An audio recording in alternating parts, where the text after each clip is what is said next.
If you enjoyed today's story, please consider subscribing to the channel, where new stories are uploaded regularly on Thursday mornings. Thank you for listening. Death of the Word by P.E. Rowe. Rishi didn't have a proper explanation for it. Travel by artifact was still too novel an experience to have enough of a sample size. People went in, lived lives in different eras for different amounts of time, and then returned to their own native time, where their absence was relatively short. Rishi and Nelius had been applying as many mathematical approaches as they could conjure to predict how long a life would last when a person went in. But based on the trips taken so far, the durations seemed random. It wasn't a problem, per se, but it would have been nice to be able to predict how long they might have to sit outside the artifacts waiting for their friends to return from their journeys. This time, though, the remaining crew didn't have to wait long. It was a matter of hours. They hadn't even made any meaningful progress bringing in an anchor rock to tether the Yankee Chaos to, before they heard a loud, repetitive coughing come over comms, followed by an anguished cry. It sounded like a woman's voice. "Karolina, is that you?" Rishi asked. "Oh God." Karolina Dreesen's voice came back. She was still coughing and struggling to speak. She didn't say anything discernible in the following moments, but it seemed as though she was crying, mumbling incoherently, before stating definitively, "He killed me." "Okay, Karolina," Rishi answered. "You're all right now. You're back. The YC is about 2 hours out, but Christoph is going to come get you. He's sitting right outside. Just sit tight and try to breathe." "Everything's fine," Karolina's voice returned. "Sure." A long, audible sigh could be heard over the line, before Karolina went silent again.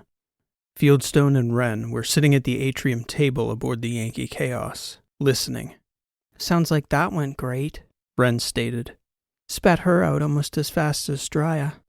Fieldstone looked back with a blank expression even she couldn't read into. "Fickle things, those artifacts," Field said. Wren probed with a look, but Fieldstone's eyes revealed nothing. He still hadn't spoken to the crew yet about his missing time on their journey to the past. Not even to her, except to say that he was still processing it, running it over again and again in his mind to make sense of the experience. When the time was right, he assured them, he'd tell them everything. Wren hoped that with the others away on the Iofan mission, Fieldstone would have time to process his own journey inside the artifact thoroughly. She wanted to know as much as any of them, having shared so much of the ordeal together. It was what she didn't know about Fieldstone's experience that troubled her, the silence of his eyes. She didn't remember those eyes being so distant, even when they hadn't been hers to love. Drya was with Christoph aboard the cannon, parked just outside the artifact. She wasn't going back inside one of those things. Never again. Christoph told Drya that was fine, as he got suited up to meet Karolina himself. They'd overheard Rishi on comms, so they knew it was time to head inside to the great scepter-shaped cylinder hidden within that isolated asteroid. Theirs were the only 2 ships out here, weeks under FDL from any populated system of the outer letters. The entire prospect had sounded like an impossible adventure of epic proportions when Rishi informed them all of the existence of these artifacts. There hadn't been the smallest fraction of Drya's mind that told her to say no. How could she? The opportunity to travel through time, to live another life, to experience the universe from an entirely new perspective in another era? In retrospect, Drya couldn't say they didn't warn her. The number of times Rishi and Birch had told them that they were powerful mechanisms, these artifacts. It had to have been at least 12 times in that initial meeting. She thought she'd been prepared. She knew it wasn't a game. But, she'd thought, she was going with Fieldstone back to Edoras, his planet, his girl, under his protection. But that artifact had other ideas. The terror she'd endured over the brief several days she was on that alien world in the body of that petrified child. She had no words for that. And then she returned to wait and process the experience alone, only to have Wren and Fieldstone return weeks later, and then the news that those 2 had lived a life together. She'd been through breakups before, But to have to pretend to be okay with their relationship while those two went through the courtesy of trying not to rub her nose in it, the whole situation was tough to swallow. Dryad chose to sit aboard the cannon with Kristoff, while the others fetched a rock for the Yankee Chaos to tether off with. She didn't know Christoph Mikkel at all, except by reputation, that of a smart, loyal friend with a kind heart. She knew she could sure use one of those. Nobody expected Karolina would be back as fast as she was. Dryad had the feeling that Karolina's adventure, inside this artifact, couldn't have been much more pleasant than her own. Her sudden return and tone were certainly indicators. "I have her now," Kristoff reported when he pinged. "We're on our way out to the ship, Dryad." "All right," she replied. "I'll have the door open." In the brief time she'd been aboard, she hadn't had a proper look around Verona's ship. Cannon was such a nice little yacht that Dryad almost felt improper putting her handprints on the table. Now, though, remembering her own emotions on her return, flying her way out of the dark corridors of the artifact, she had a sense that Karolina would need some consolation. She began to search through the cabinets around the midship. Dryad didn't have to go far before she found what she was looking for. There were a few bottles, as well as a rack with a line of 0G shot glasses. She filled a pair of glasses with the nicest looking bottle there, as well as a fresh water jug for the returning captain. She didn't know whether Kristoff would want to join. Karolina looked about as grim as Dryad had figured when she boarded. "Rough trip, Captain?" Dryad asked her. Karolina just shook her head. Dryad gently floated the shooter over Karolina's way. "It's what I wanted most when I got back," she declared. "Mind reader," Karolina replied.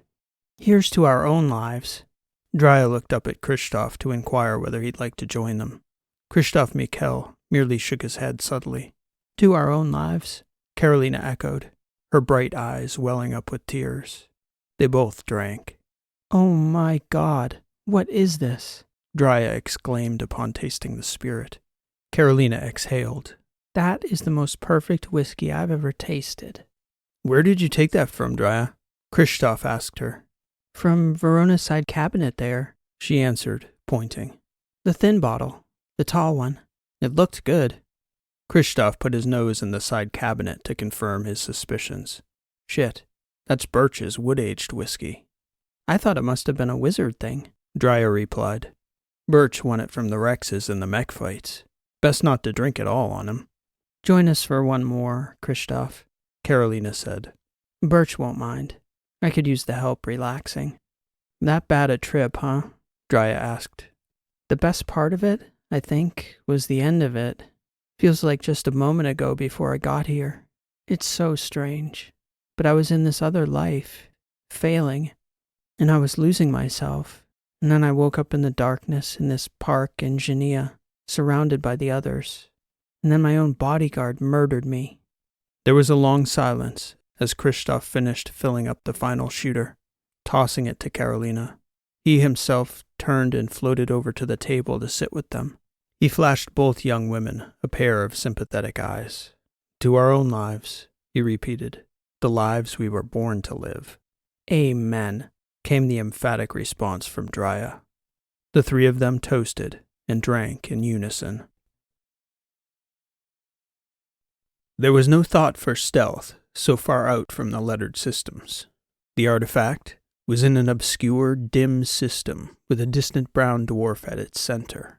And even if that star had been bright, the crew of the Yankee Chaos were decades, if not centuries, from the light of their actions reaching anyone who, by chance, might choose to set their sights on such a vacant part of the cosmic abyss.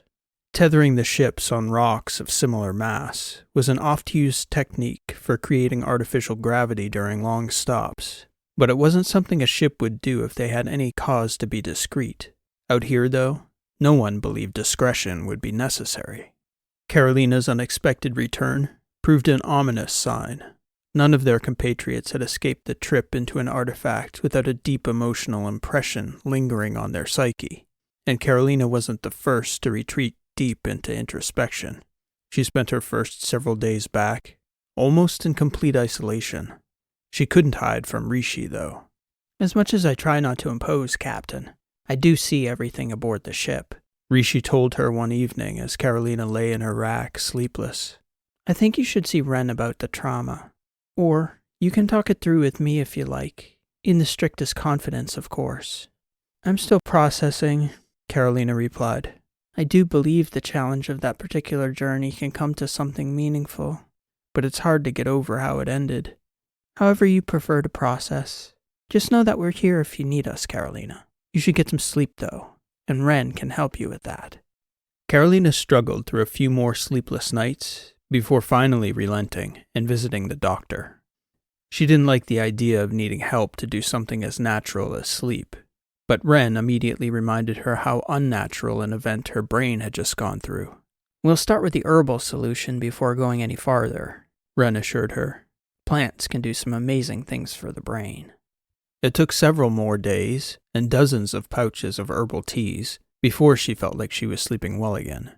But as the sense of normalcy began to slowly creep back to her consciousness, Karolina began to rest a bit more soundly. The fact that there was nothing to do but wait wasn't helping morale aboard the two ships either, though.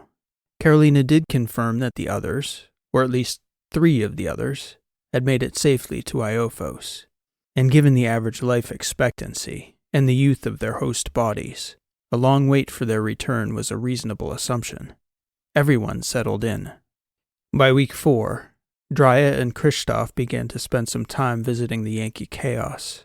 The sting of the breakup was slowly fading with time, and the sight of Ren and Fieldstone together felt less personal, less stinging for Drya, who always understood it never was personal, fates and artifacts proving equally cruel and capricious. On that front, she and Karolina and Kristoff had exchanged their stories, the harsh and the heartfelt, and as they did, they couldn't help but brace for what tragic tales might follow with their friends when they did all finally return.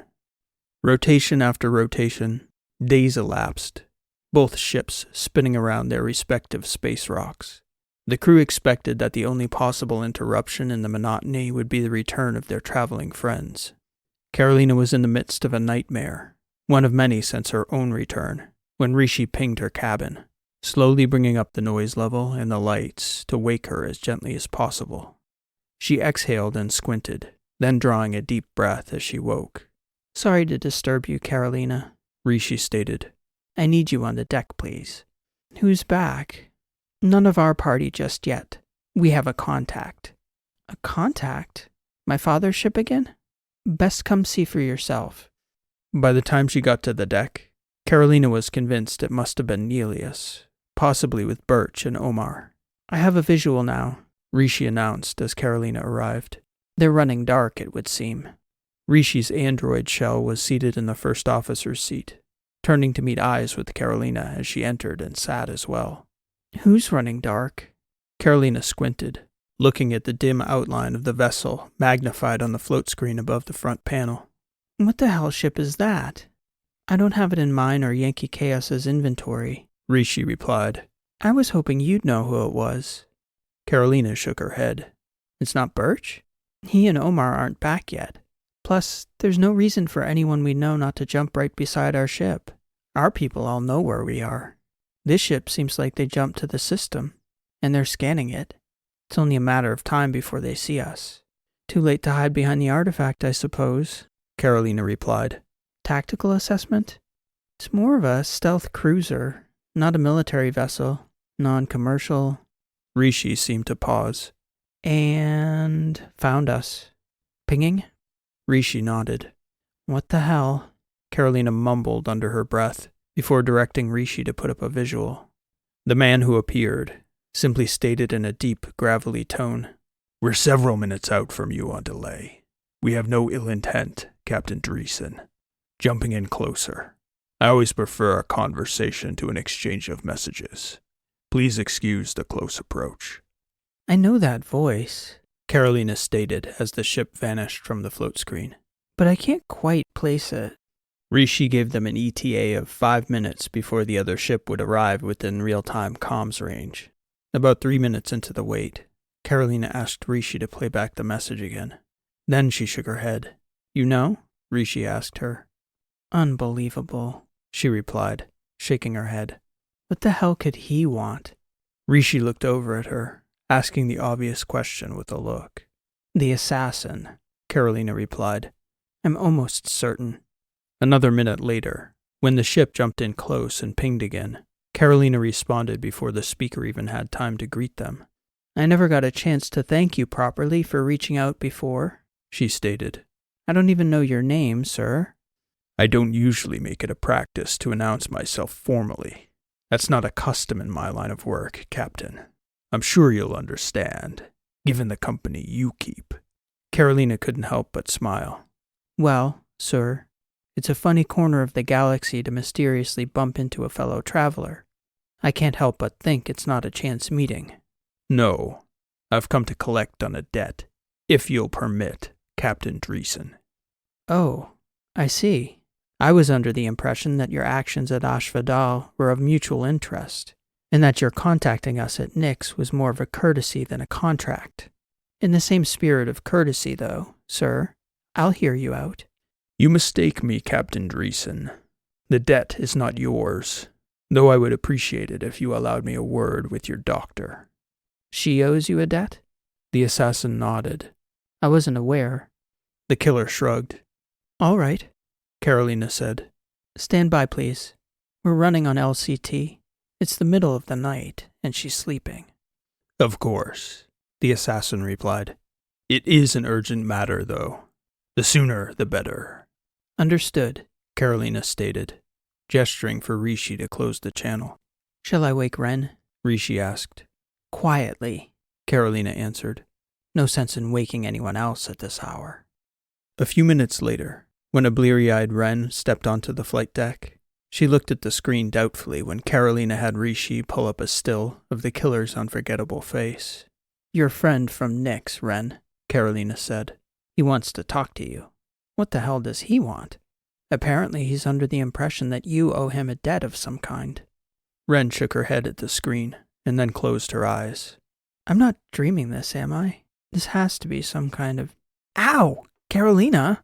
Ren slapped at the hand that had just pinched her thigh. Her eyes opened wider. Are you awake, Doctor? Karolina asked. Yes. Open the channel, Ren declared. And don't pinch me again. God. That menacing face she'd hoped she'd never see again was staring back at her once more. Sorry to disturb your sleep, Dr. Ren, the assassin said, seemingly genuinely. When we last met, I asked you a question. Do you recall it? I'm sorry, I don't. As you said, the middle of the night. I asked you if you would do me a favor when called upon to do so. You said yes. I've come to collect. Ren looked perplexed. Okay, so how can I help you? Also bearing in mind that I did take an oath that pretty much runs in the exact opposite direction, meaning no disrespect to you or your business, sir.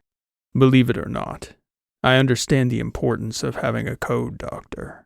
To violate it, I wouldn't ask any such thing of you. I am in need of your skills. It's quite urgent. Another day, and I'm not sure. The assassin shook his head. Ren looked over at Karolina. They both exchanged a wide-eyed look of uncertainty.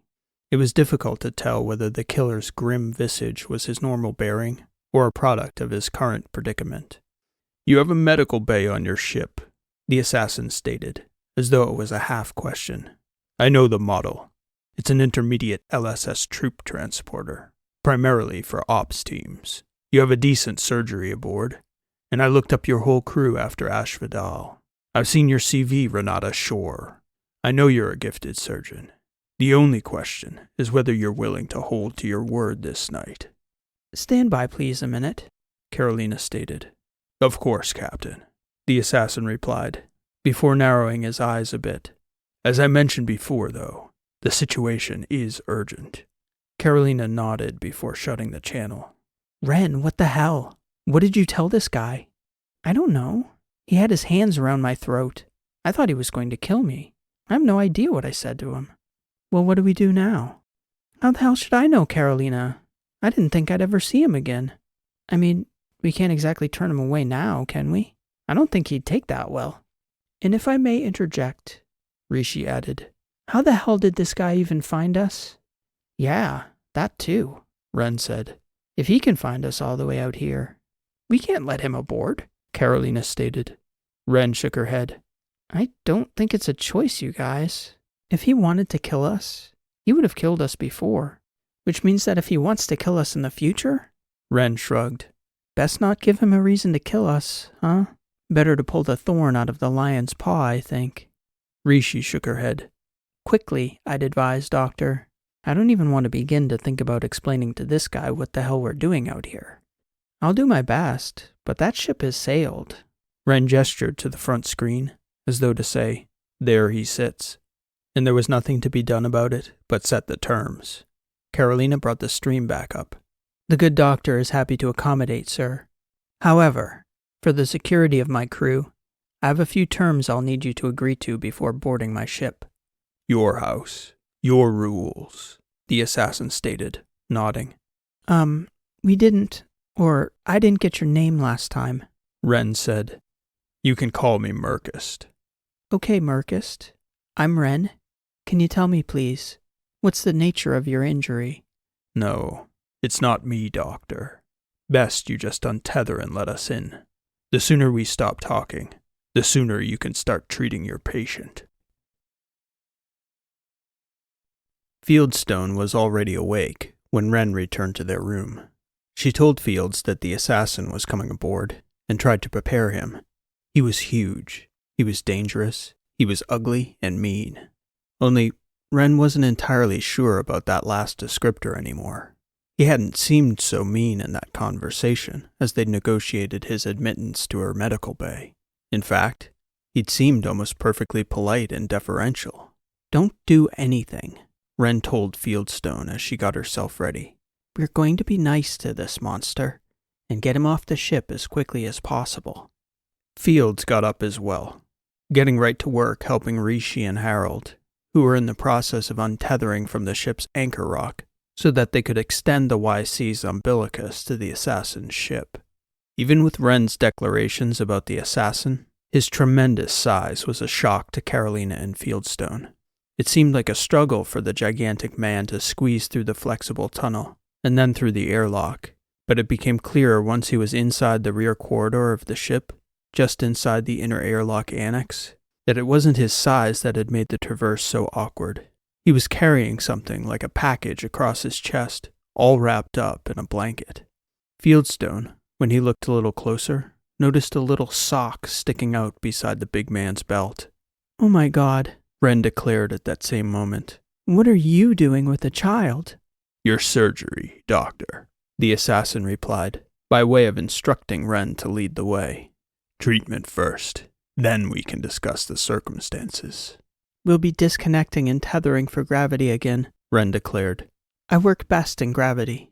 Of course, the assassin concurred. 0.65 G or so is best for her. 0.65? Karolina asked. Please. Ren led the way to the medical bay, followed by Karolina and Rishi. Fieldstone remained with Harold at the rear airlock to get the umbilicus retracted so the ship could spin up again. In the medical bay, the assassin set the girl against a table while the doctor strapped down her little body.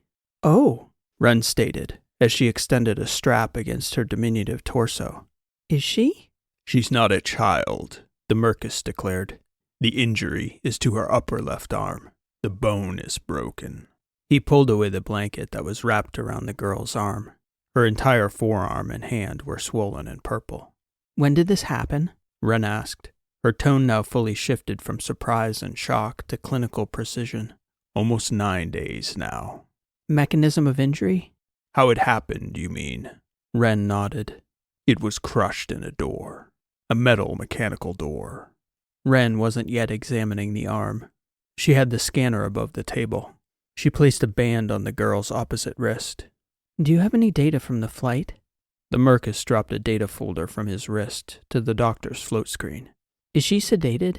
Ren asked. The big man nodded. It doesn't take much. She was in tremendous pain.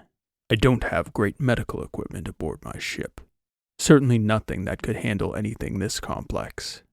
You did a good job immobilizing the limb, Ren stated. examining the dressing and the upper arm as best she could without fully breaking down the splint the big man had improvised for the little girl. I take it you didn't have any pediatric trauma gear on your ship. I have hardly any for myself, just the bare essentials. It's hard to find that type of gear in my size, and most of my passengers. Let's say I'm not in the business of saving lives. The Murkst looked over at Karolina and held a long, curious gaze on Rishi. I'm going to wait to work on her arm until we get the ship spinning again, Ren declared. It might be best if you wait. She wouldn't want me to leave her side, the Murkst interrupted. This is a strange new place for her to wake up. I'll stay until she gets settled, please, Doctor. What's her name, Murkst? Ren asked. Her name is Xian. It's a pretty name. Poor little thing. Do you know how old she is? Yes, Doctor. I made the same mistake the first time I set eyes on her. But she is not a child. She's 27 now. Karolina looked over at the girl in shock. Everything about her looked odd. Her tiny body, that to the captain's eyes couldn't have been older than 12, didn't exactly look childlike, and her swollen purple hand looked almost plastic, like it couldn't be a real, live, human appendage. What is she? Karolina asked curiously, almost involuntarily.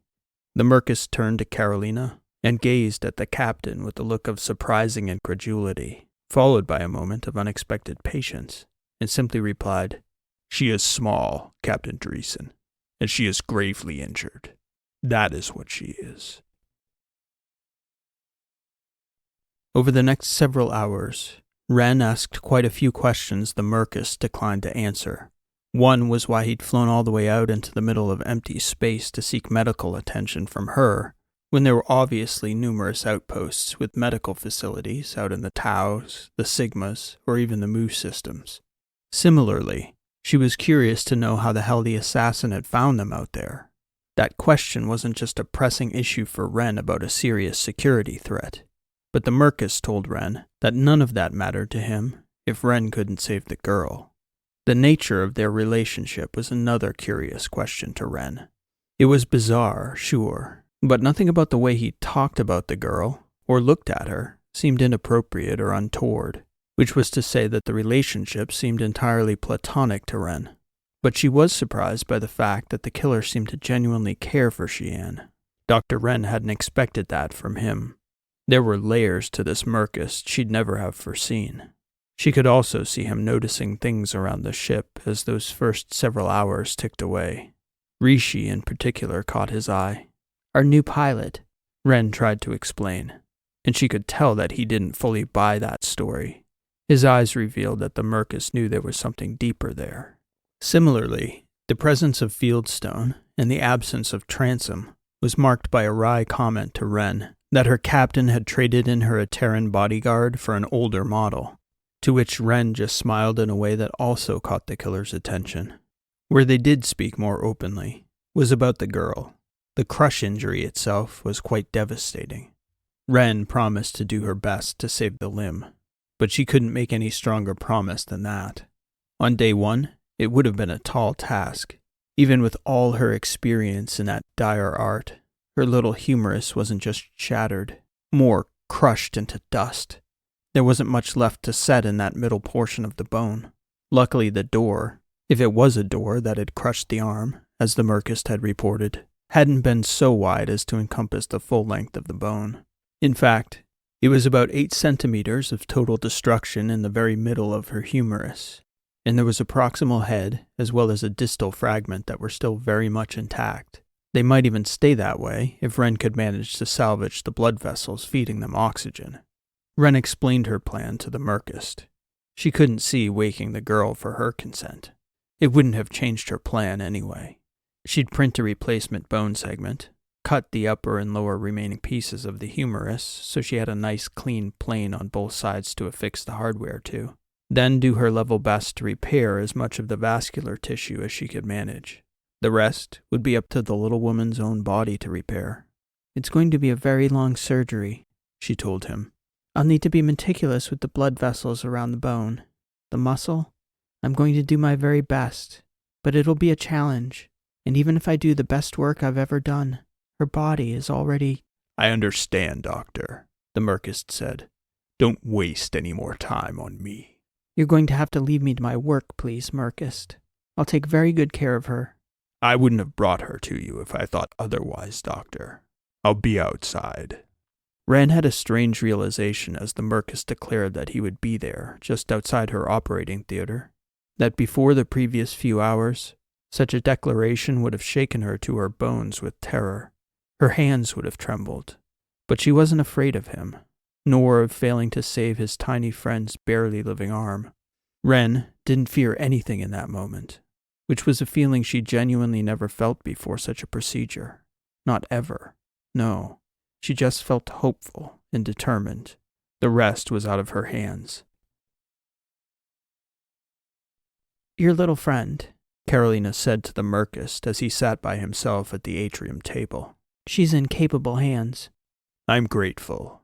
The terms I spoke of earlier over comms, for the protection of both parties, of course. Karolina gestured to the old bot, George, which Rishi had woken up and pulled out of their rear storage area. Unfortunately, our herald is assisting the doctor in the surgery. He's a much better conversationalist than old George here. As I said before, Captain, your ship, your rules. On most days, I don't care much to talk to bots. People are another matter. But under the circumstances, I don't feel much like talking. That's fair enough, Karolina replied. I regret that we're meeting under these circumstances, but I am grateful for the opportunity to thank you. He turned his head toward Karolina and raised an eyebrow, as though to ask why. For not killing me, and I suppose for bringing the mastermind of that plot to, I guess you could call it a kind of outer letters justice of a sort. That's old justice, Captain, of any domain. I thought the files I sent explained my motivation well enough. I was not doing you any favors. We two are square by my reckoning, and the doctor is squaring her account with me just now. Nonetheless, please ask George to ping one of us if you need anything. You're welcome to anything in the commissary, and you can lie down on the side bench there if you feel the need to sleep. It's not private, but I don't think you'd find any of our racks very comfortable. Quarters are tight enough for us. The Murkst nodded. I appreciate your opening your doors to us, Captain Dreesen. I could understand why you might have been hesitant, yet you still did.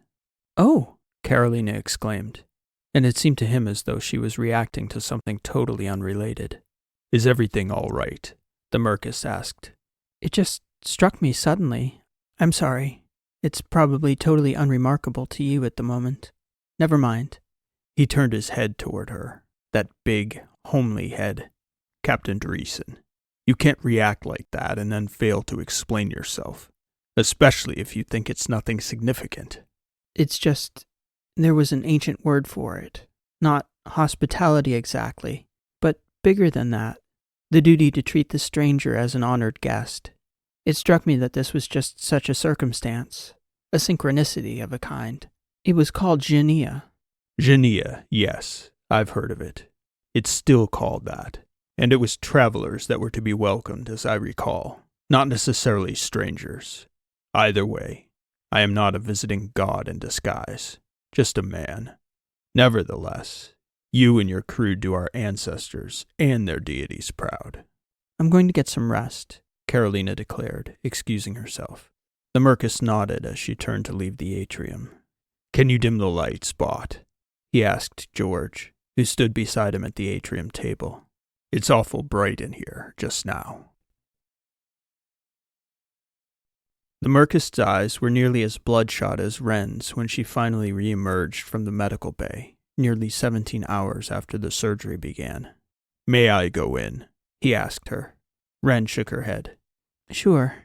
I'm going to keep her down for a little while longer. The pain is going to be... I'm sorry. It's been a long night, and day, I guess. But she's going to be in a lot of pain when she does wake up. And the arm? It's going to be a while before I can say anything. Time will tell. But you didn't have to take it.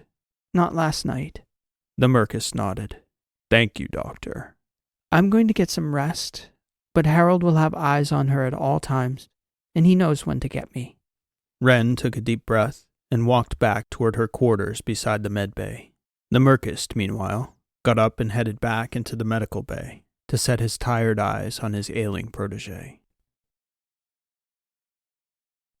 The Murkst's snoring could be heard throughout the ship. Only Shian was spared the consistent, deep droning rumbling down the Yankee Chaos's halls. When Ren came in to check on the girl late that night, the massive assassin was still sprawled out flat on the floor, taking long, deep, growling breaths. She did her best to assess her patient's arm without bothering the big man. It wasn't just the arm that she was concerned with now. The arm had already been heading toward sepsis before the surgery. Now the danger was her whole system's reaction to all the toxicity in the arm being brought back into her little body after Ren reconnected so many vascular passageways that had been mangled when the arm was crushed. So far, though, Ren was optimistic, or at least she was hopeful. She'd given Shian a fighting chance. When the Murkst finally woke, Ren invited him to sit and have a meal with her, though neither of them could definitively say what meal it was. The Yankee Chaos's clock clearly indicating it was morning of the following day, but both of them had completely lost track of their own internal clocks. They were content to call it breakfast and start it with multiple pouches of coffee. Ren explained as best she could that it was going to be some time before she had any meaningful prognosis. Still, even if the arm survived, Ren had genuine concerns about nerve damage. That, she explained, could be repaired, but it wasn't a quick fix, and she wouldn't be able to properly assess it until Shian woke up. She'll be in pain, Ren warned. The pain can't be as bad as it was on the way here, Murkst responded. She's far tougher than she looks for such a little thing. She wouldn't be the first of the kind I've met. I'm sure it's a long list, Doctor. Of that, I have no doubt. You're not in a rush to get her out of here, are you? The Murkst shrugged. Why do you ask? Her prognosis is murky. It's possible I could let you take her back aboard your ship and leave, and she would be fine and make a full recovery without further intervention. It's also possible if I did so, she would go septic in 3 days and die. It's possible her arm could linger for weeks and then progressively worsen. I'd like to keep her close until I'm confident I can see which way it's going to go. I understand. But I don't understand your, or her circumstances. I appreciate. What I mean, I wouldn't presume to press you for information. I guess that's what I'm trying to say. It's just hard to know how to talk to you about her without knowing certain things. For now, Dr. Ren, considering she isn't even conscious again yet, I'd ask you to treat her to the best of your capabilities. Don't assume anything on my part, or hers, except that we'd like you to do your best to treat her. That much should be straightforward enough. I will do that, yes. I told you I would. Excellent. She's an anomaly, you know. Ren flashed him a funny smile he didn't quite know how to take. There's an expression about pediatric patients. I'm not sure how much medical knowledge you have. I'm not the most ignorant person, nor am I well educated on the matter. I do know my anatomy. Ren's eyes flashed a bit wider as the darkness of that comment lingered for a moment. She decided it was best to ignore it, and quickly. Well, anyway, she continued, they'd like to tell us when we're students that it's important to remember that pediatric patients aren't just tiny adults. She's not a pediatric patient. No, that's what I mean. She's a tiny adult. Kids are different in the way they react and heal. That's all I was saying. It's the first time I've seen a tiny adult. Remember that part of the conversation a moment ago when I told you everything I wanted you to know about treating Shian? I feel as though you're trying to probe beyond that line, Doctor. I was just trying to make conversation. As much as I would enjoy that, I think it's best we both kept our peace for now. You're very different from how I imagined you that day in the chocolate shop on Nick's, Ren said. Very different. I was then, and still am, exactly what I need to be in the moment. Ren didn't quite know what to make of the Murkst's response, but the longer they sat there in silence, and the longer she considered it, the more ominous and menacing such a comment became. Well, anyway, Murkst, she said, what can I get you for breakfast? The longer the situation lingered with the girl still unconscious, the more uncomfortable the atmosphere aboard the ship became. Murkst was there in the medbay most of the time, but he also took time outside to eat. As much as Fieldstone was wary of the assassin's presence, he also trusted somewhat in the giant killer's motivation. More than anything, he needed Wren's skill, or at least he seemed to, and that was the best insurance against his becoming a threat. But to Fieldstone's mind, it didn't change what the killer was. To Wren, the second night after the Murkst's appearance, Fields likened it to having a crocodile in the atrium. It might behave and seem docile so long as you kept feeding it, but it wasn't a good idea to keep a crocodile around. Just when you let your guard down and think it's safe, he told her.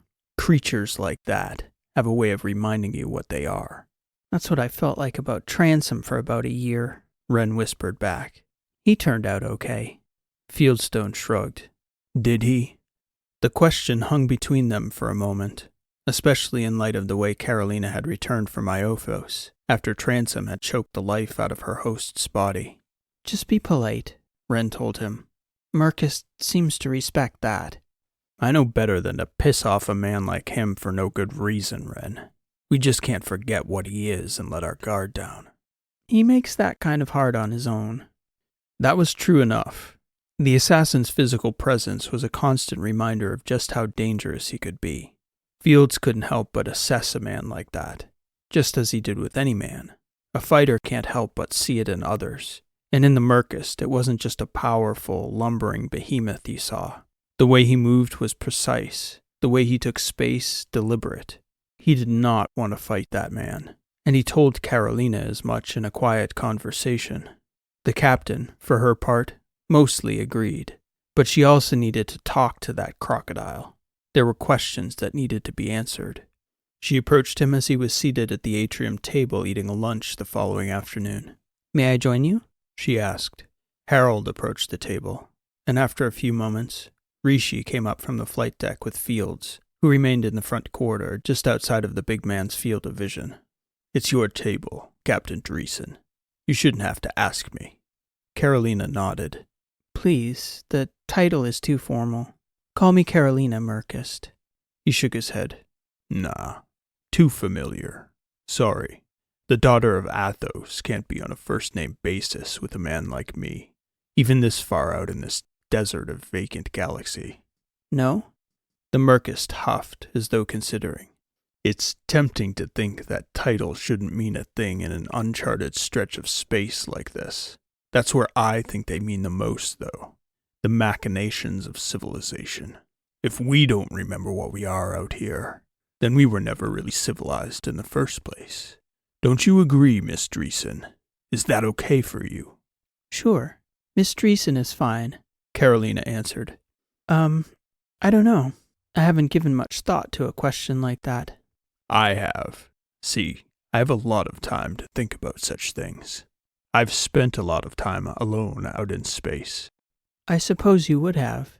It's a fine line, you know, at the edges.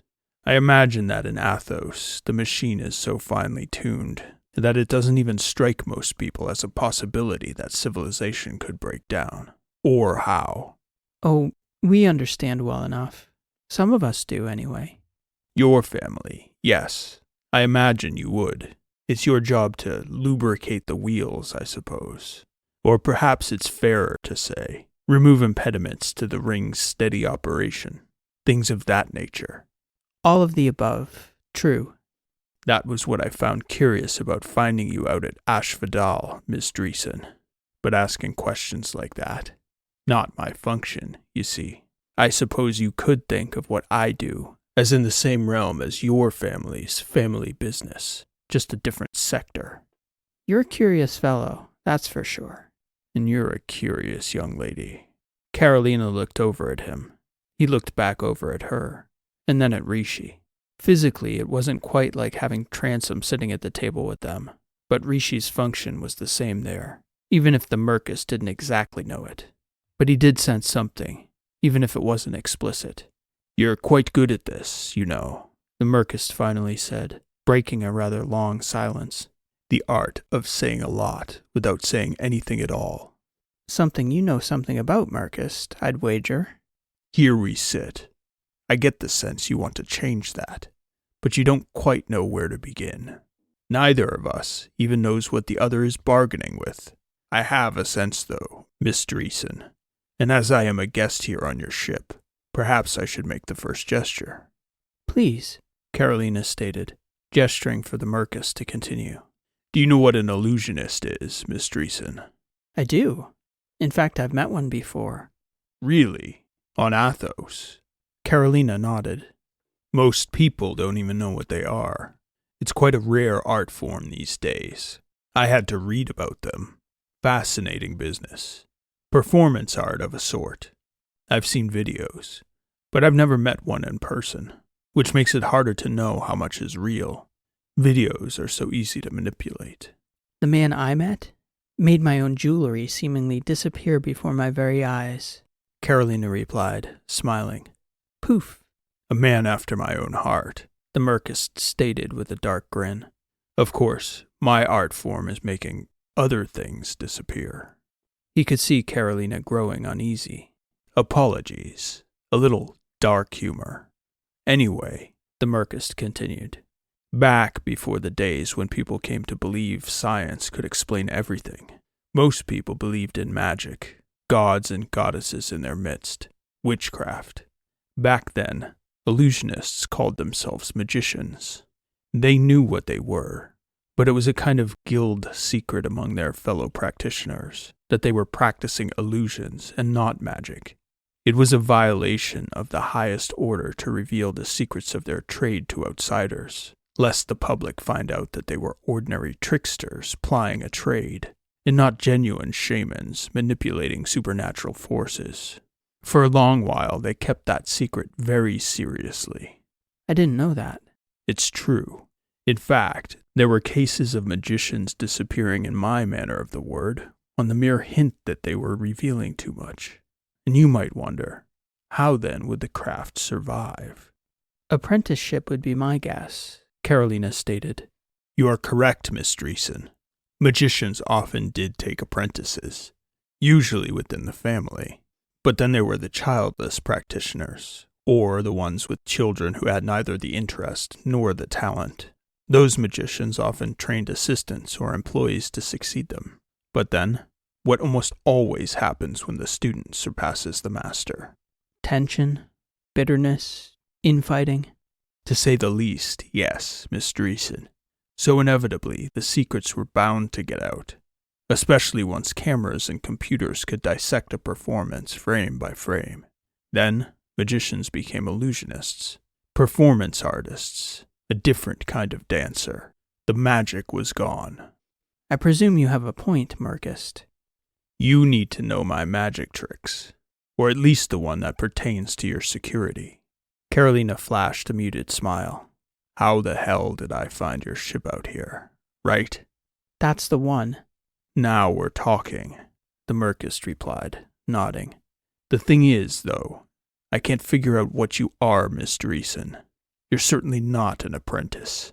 You already have one of those, it seems, Karolina stated, gesturing toward the medical bay. The Murkst ignored the comment. You're certainly not family, nor an assistant, nor an employee, nor are you an ordinary witless member of the general public. Illusionists of your kind certainly know how to keep your trade secrets. The Murkst made a gesture with his head in the direction of the artifact outside the ship's tail. Would it give you any comfort if I told you that you're not in danger? The Murkst asked. From you? No, not from me. That's a given. If I wanted you dead, you'd be dead already, at least 3 times over. But it would be foolish of you to presume that I'm the only one capable of finding you.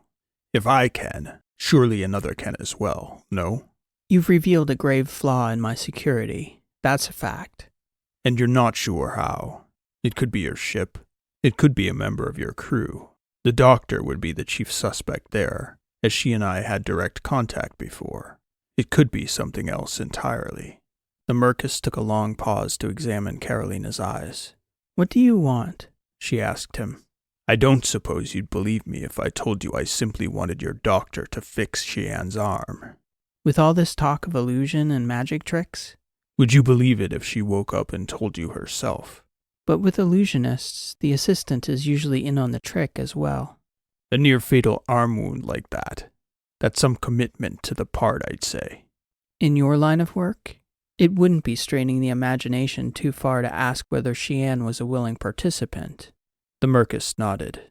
True enough. And now there's the question of whether you could trust what I tell you, even if I told you exactly how I keep finding you again, Miss Dreesen. And around we go. So it would seem.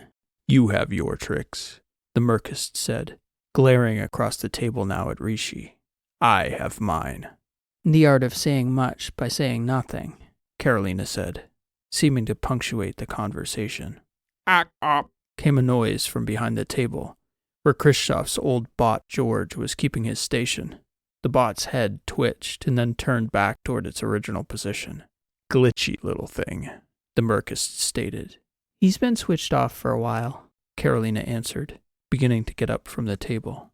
Fellow travelers, the Murkst said, nodding. I'm sorry, what? Karolina asked, now standing. We're definitely not colleagues.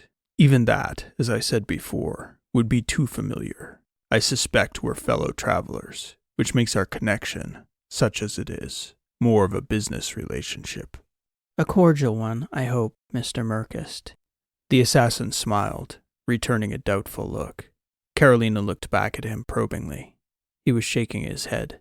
Speaking of illusions, Miss Dreesen, I'm but a step into your world. And what do I see but a hall of mirrors? You are an intriguing soul, that's certain. She smiled as she left, returning with Rishi toward the front of the ship, where under her breath, she told Fieldstone in no uncertain terms. I want him off my ship. Tell Wren to get that girl fit for travel as soon as she wakes. Oh, the girl said, her tone pained as she exhaled. You look like a nice lady. I'm Dr. Wren. You've been asleep for some time now. That's good. I'm Xian. It hurts so bad. I don't want to say. Wren didn't quite catch her meaning, but it wasn't all that uncommon for a patient to be incoherent after such a long time under. You're aboard our ship, Xian. I had to do surgery on your arm. Do you remember? It was badly injured. Xian looked down at it and winced. It's still purple. A lighter shade, Wren said, a subtle, encouraging smile punctuating the statement. I'm glad it's still there. Wow, okay, Wren said, turning to the Murkst, who was looking down on the little woman with a blank expression that surprised Wren, especially following all those hours he'd spent looking after her. She's quite a bit more oriented than I expected. I don't want to talk, Xian whispered. My head's not right. You don't have to say anything, Wren replied. I'm just going to do a few tests on your hand, okay? All I want you to do is tell me when you feel something. Can you do that? Xian nodded. Ow. It's starting to hurt again. Wren was preparing to test the sensation in the girl's hand, when suddenly the lights in the medbay flickered. She looked up at the ceiling, and then over at the Murkst, whose expression hadn't changed. I can get you something for the pain, Wren said. Nothing that clouds my head, Xian replied. Wren looked down at the girl again, and then back up at the Murkst. For whatever it was worth, Xian didn't seem to be afraid of him, nor did it seem to Wren like there was any unspoken threat there between the two of them. But it was clear that the girl didn't want to slip up and give something away. We'll find a way, Xian. It's good to finally meet you. That night, while Karolina was sleeping, Rishi woke her to report a ping from the cannon. Kristoff had sent word that Transom was back. The captain of the Yankee Chaos hadn't been sleeping well since her own return, so Rishi had been reluctant to wake Karolina for anything that wasn't galaxy-shaking. But she also knew that Transom's reappearance could seriously complicate their situation, and no one else had a hope of reining in Transom the way Karolina did. He wants to see you, Karolina, Rishi told her upon waking her as gently as she could. Inform them that's going to be tough, at least while we're still entertaining guests. I'm not sure how he'll feel about that, Rishi said. I can guess well enough. I'm not sure about anything else, though. I'd ask you to debrief Transom yourself, Rishi, but with this Murkst around, I have no expectation that our comms would be secure. It's probably also not a great idea to have those two on the same ship together, Karolina. She sighed. This situation is getting messier by the minute. Send Ren in here first thing when she wakes up. We have to get these two off this ship. The next time Rishi interrupted her, it was to inform Karolina that Transom wasn't keen to wait. Apparently, according to Christoph, and confirmed on external dorsal cameras, Transom had suited back up, and he was climbing down the tether by hand. He would be at the top hatch momentarily. Have Fieldstone meet him up there, Karolina said. You too, Ship. I can't have him popping off with this assassin aboard. Bring him down here as quietly as you can. From what Christoph told me, Transom is aware of our guest's identity, but Christoph also said he doesn't always have the best read on what Transom's thinking. Who does? Karolina said, rolling her eyes. What time is it now? 4:30, roughly. Might as well meet a new day then, Karolina replied, sitting up in her bed. Haven't been sleeping anyway. Fields and Rishi stepped lightly through the midship, but Rishi noted, as she was constantly monitoring their guests, that the Murkst stirred and lay perfectly still on the floor of the medical bay, where he'd been sleeping beside the girl. It figured. She didn't expect they could sneak another person onto the ship without someone as perceptive as the Murkst noticing, even if he was fast asleep. Rishi escorted Transom directly to the flight deck and told him Karolina would be right up. How the hell long were we gone for? Christoph said a couple weeks. But what the hell, Ship? I told you not to call me that, Transom. And what the hell are you talking about? The lights. You didn't notice them flickering in the atrium? You do realize we're all the way out in the butt crack of the galaxy here, right? Rishi shook her head. There's nothing wrong with the ship, Transom. I run hourly diagnostics. Sure. Fix the lights, will you? Yeah, I'll get right on it, Sebastian. Seriously though, Rishi. You don't want me bumping into this guy, right? What do you want? Would you mind bringing me a coffee? Would you like a full breakfast on a silver platter? I'm serious. Please, Rishi. Let's just say my trip back was not a pleasant one. Just a coffee. Hot and black. She shook her head. I'll see what I can do. Thank you. He paused as though holding his tongue. Don't call me Ship again. Transom put up his hands as though to deny the thought had crossed his mind. Rishi disappeared down the corridor to the midship. Transom sat in silence, waiting for the captain. Karolina arrived at the same time Rishi did a few minutes later. Rishi had a coffee pouch for each of them. I'll give you two some space, Rishi declared, stepping lightly back toward the atrium table. Home again, Transom said, exhaling. Hope there's no hard feelings about that. I think it's best we didn't discuss it, or anything else for that matter. Not until our guests are back on their way. What the hell, Dreesen? You couldn't think of anyone deadlier to bring aboard than the damn Murkst? You've heard of him. Not exactly. But Christoph said he and Birch and Verona had some kind of run-in out on Muindiris involving the guy in one of the Rexes or something. I swear, you make the strangest friends. I wouldn't call him a friend, and I wouldn't cast aspersions either if I were you. How's your neck?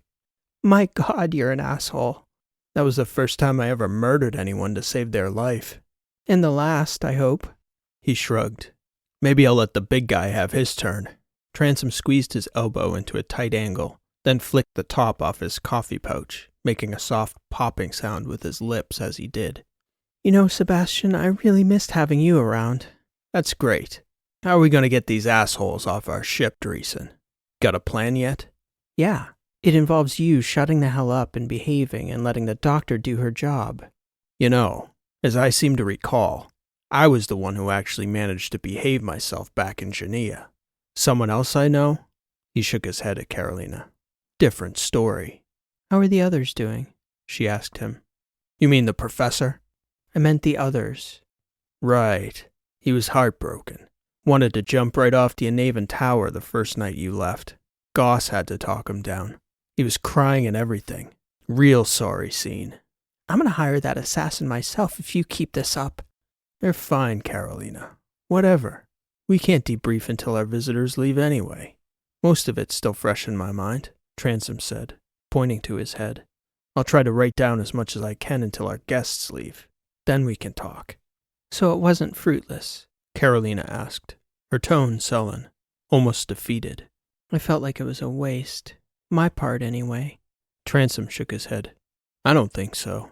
For a while there, I was a cop, a servant of the community. I felt like I made a real damn difference every day I put on that uniform. Oh my God, she said, shaking her head. So, no hard feelings, Dreesen? Don't ever do it again. You have my word, Transom replied. Wait, you were talking about you, right? Just you, not like all people in general. Because that I can't promise. I mean, this Murkst guy, just say the word. Transom ran 2 fingers across his own throat, miming a cutting motion. Wouldn't be my first galactic badass. No, Karolina said, answering firmly, even though she was fairly confident Transom was joking about the offer. I'm sure it wouldn't be. Just stand your post and try to keep your mouth from getting us into trouble. Aye, aye, Captain, he replied, grinning. She looked over at Transom as he seemed to savor the coffee. She began to sip hers as well. When Ren woke that morning, she told Karolina in no uncertain terms. The only way she could ensure Xian's survival if they rushed their visitors off the ship would be to take her arm. Otherwise, they needed to wait. Karolina pressed her, sensing that something more could be done. I feel like you must have some other options, Ren. And the doctor's reaction only served to heighten that belief. Ren shrugged, sighed, shook her head, and only half denied it. Doctor? Karolina insisted. What more could you do? I'm down to my last unit. I suppose I could give her half, maybe. Karolina glared at Ren. When she was here, I used to stock like 4 units of her plasma just in case. You know, I treated your leg wound with it. Lita's plasma? You told me it was the last one. Well, it was. The last one I could use, anyway. I could synthesize more, I guess. But I only know one place I could do it. Where? That place. Ren began to whisper. Where Rishi came from? Verona's old neighborhood? Ren's voice got louder again. Technically, that kind of bloodborne nanotech is illegal in most of the battery. Not in Tressia, though. I suppose we could go there to synthesize more. And Xian is so small, a full unit would be more like 2. I might be able to save a large enough sample that I could use it to make more. But I saved it for us, not for strangers, in case you or Soch got hurt. A last resort. How much would it help her, Doctor? I have no idea. Let me rephrase. What are the odds it would clear up her arm in a matter of hours or a day or so? Ren rolled her eyes. It's not magic, Karolina. It would help. Much better than the regimen I already have her on? A bit? Marginally? But a margin can make a difference. I don't want to use it unless I have to, though. I want them gone, Karolina whispered. I get it, Ren whispered back, mocking Karolina slightly. It's not like they're my new best friends either, but I'm not going to saw that girl's arm off to get rid of them. Okay, Ren. Good enough. It was going to take time. As that time began to pass, Xian began to move a little. She was weak from the extended period of unconsciousness and immobility, and the Murkst wasn't exactly forthcoming about their activities leading up to the accident either, which meant they could have been weightless for weeks prior as well. But to Ren's eyes, she seemed tough, that little woman, wincing her way through her first steps, then turning those few into a trip around the atrium table. Before long, she was trying to fetch her own water from the ship's commissary. It wouldn't have been easy for her with 2 good arms, as the counter was at about head height for Xian, and her reach was similarly limited. She didn't exactly appreciate Harold's interventions, as well-meaning as they were. It is my duty to serve your needs, Miss Xian, the bot insisted, as it watched her struggle to reach a pouch or the water spigot to fill it. Do you have coffee? She asked him. We do, indeed. Would you like me to prepare a serving that would be appropriate for you? I would love for you to show me how so I could do it myself. The bot paused, seemingly to process how he could accommodate the request. At that point, one of the 2 Aterans Xian had seen around the ship, the new arrival, appeared at the threshold of the commissary and stopped, staring at her. She looked back. What? She barked at him. That's some look you've got on you, mister. Transom glanced over at the atrium table behind them, where the Murkst was seated, observing quietly. Why are you so damn tiny? Transom asked. turning back toward Qian. She shot him a sour look as she struggled to reach the water spigot with her good arm. Because my parents were small. Genius. Funny girl. Why's your arm purple? She noted a sinister grin on the Ateran and scowled back at him. I have a rare condition where my dreams manifest in the real world. I had this nightmare where I got into a fight with a humongous grape that tried to bite my arm off. Better be careful around me, mister. I might fall asleep and dream that your head explodes. Awful lot of salt in that tiny package, Transom replied. Here. He stepped toward Qian as though he intended to help. I'll get it, she insisted. Fine, he replied. Hey, robot, why don't you go back into rear storage and bring out one of the medium-sized magnetic crates? I could, sir, but Captain Dreesen insisted I remain with Miss Qian, and I'm not certain anything in any of those storage bins would help the current situation. No. Empty the bin and bring it back here so she can stand on it and reach the water in the upper cabinets. Ah, I see. Right away. Will you please attend to our guest needs while I comply? Transom nodded. You are relieved, robot. Qian's eyes narrowed on Transom as Harold hurried toward the back of the ship. What? Will you let me help you this once, Tiny? Then you can get it yourself next time. Fine, Qian replied. She stood aside as Transom fixed her a coffee, periodically looking back toward the table at the Murkst, who still hadn't said a word or moved a muscle to intervene. Thank you, she said to Transom as he handed her the coffee pouch when he was finished. Don't drink that all in one go. It's not my first coffee. First fight with a purple berry? He asked, gesturing toward her immobilized arm. I could teach you a thing or two. I'll get them next time. I'm sure you will, Transom stated, grinning. Little spitfire. A loud exclamation came from across the atrium. Ack up! Transom turned to see the old bot twitch its head. He looked down at the girl. Guess he doesn't like the look of your friend. Stupid thing's broken, she replied. Hasn't shut up all day. Old unit, was all Transom said, returning a perplexed look to the girl. Then he grabbed the coffee he'd prepared for himself from the counter and turned through the atrium to leave. The Murkst looked over at him, and to Transom's eyes, gave an almost imperceptible nod. I'm not supposed to talk to you, Transom said as he passed. Captain says my mouth will get us into trouble, and she's usually right about such things. The Murkst didn't reply, but the nod he returned the second time was unmistakable as Transom left the room. Though she was up and moving better each day, Qian's arm didn't markedly improve. Thankfully, though, Ren reported daily that it wasn't worsening either. There was a quiet peace aboard the ship for nearly a week after Transom's return, where little changed.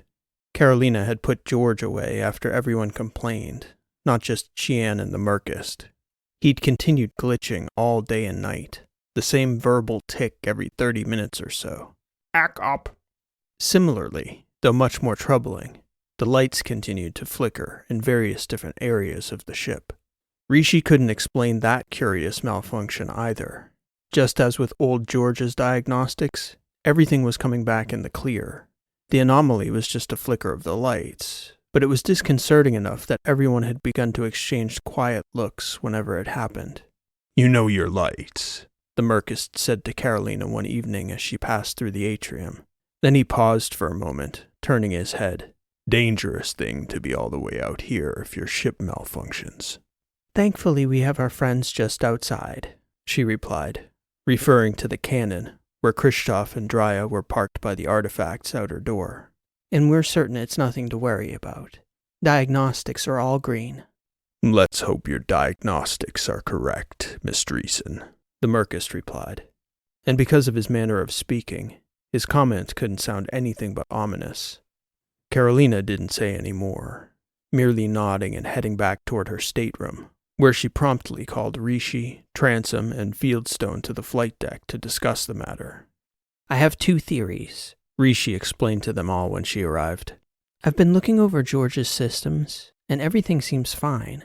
But if it were just the ship, I'd think it was the ship. But both started glitching right around the same time.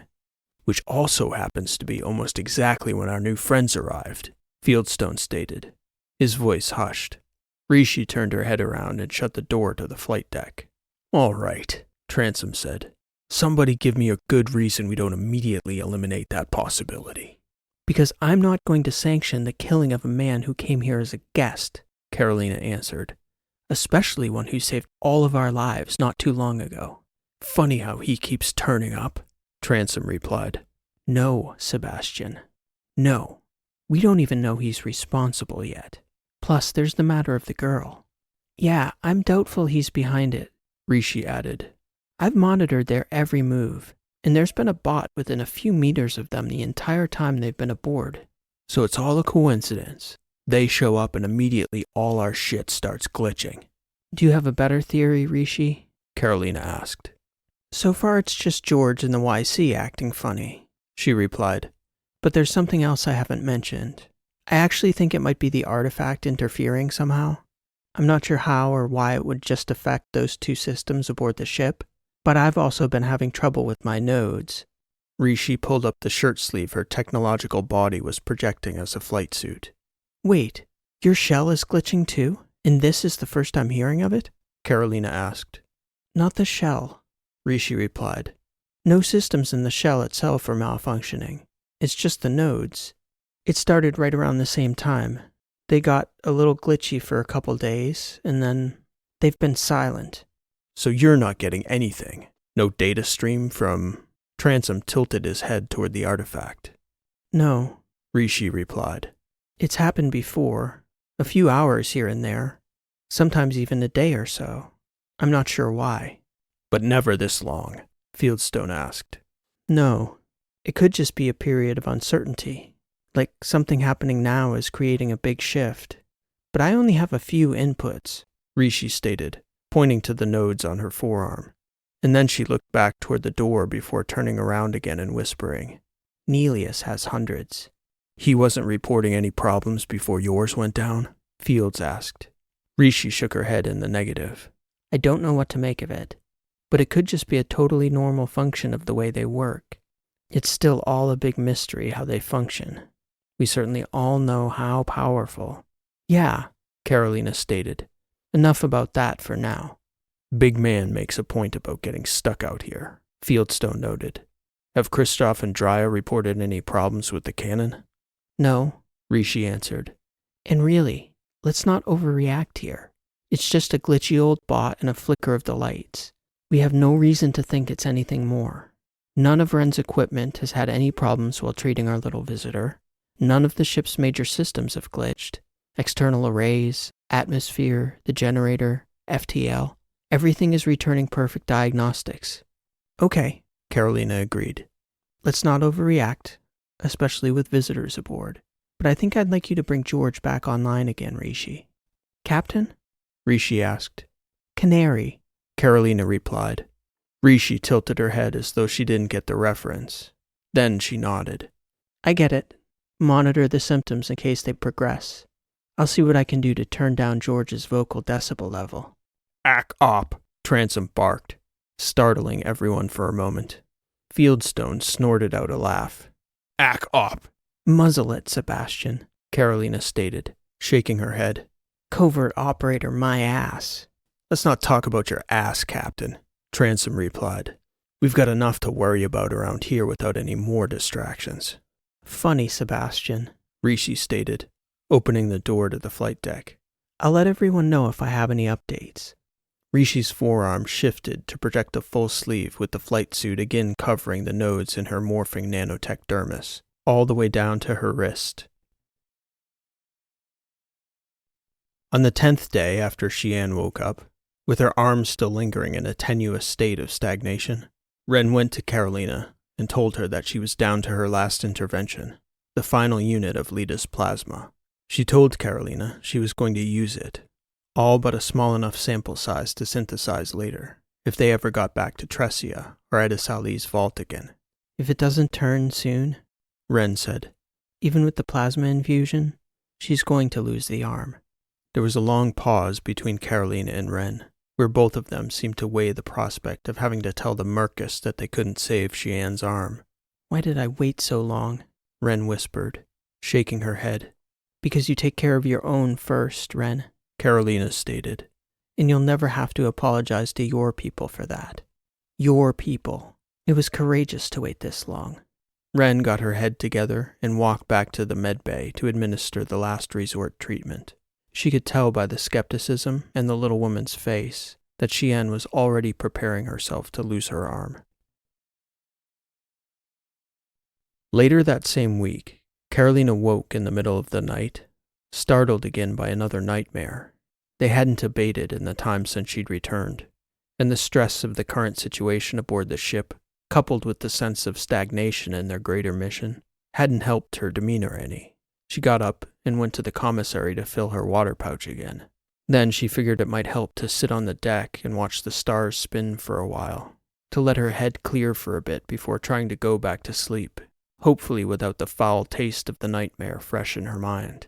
She was surprised to find Transom there, seated in the first mate's chair, glasses on his face, a tablet in his lap, and he was scrawling with a stylus in what appeared to Karolina to be some odd form of pictorial written language. He heard her footsteps and turned his head. What's with the hieroglyphics? She asked, inspecting the tablet over his shoulder before sitting in the captain's chair beside him. Doesn't look like any written language I've ever seen. Transom returned his gaze to the tablet. Not a secret per se. I mean, it's common enough that I'm not giving away ops methods that aren't widely known. But it's something we do. Terrans? I'm sure the Trasp do it too. Maybe even officials high up in your government, industries, whatever. Personal cipher. Even I can't read it without the eyewear. Bioencryption. He took off the glasses. Now it's just gibberish to me too. I figured it was appropriate with our new friends aboard. I've never seen you writing before, Sebastian. You look, she smiled. Very astute. I guess your boyfriend. He stopped himself. Sorry. The professor and I, we spent a fair amount of time together, talking history, old books.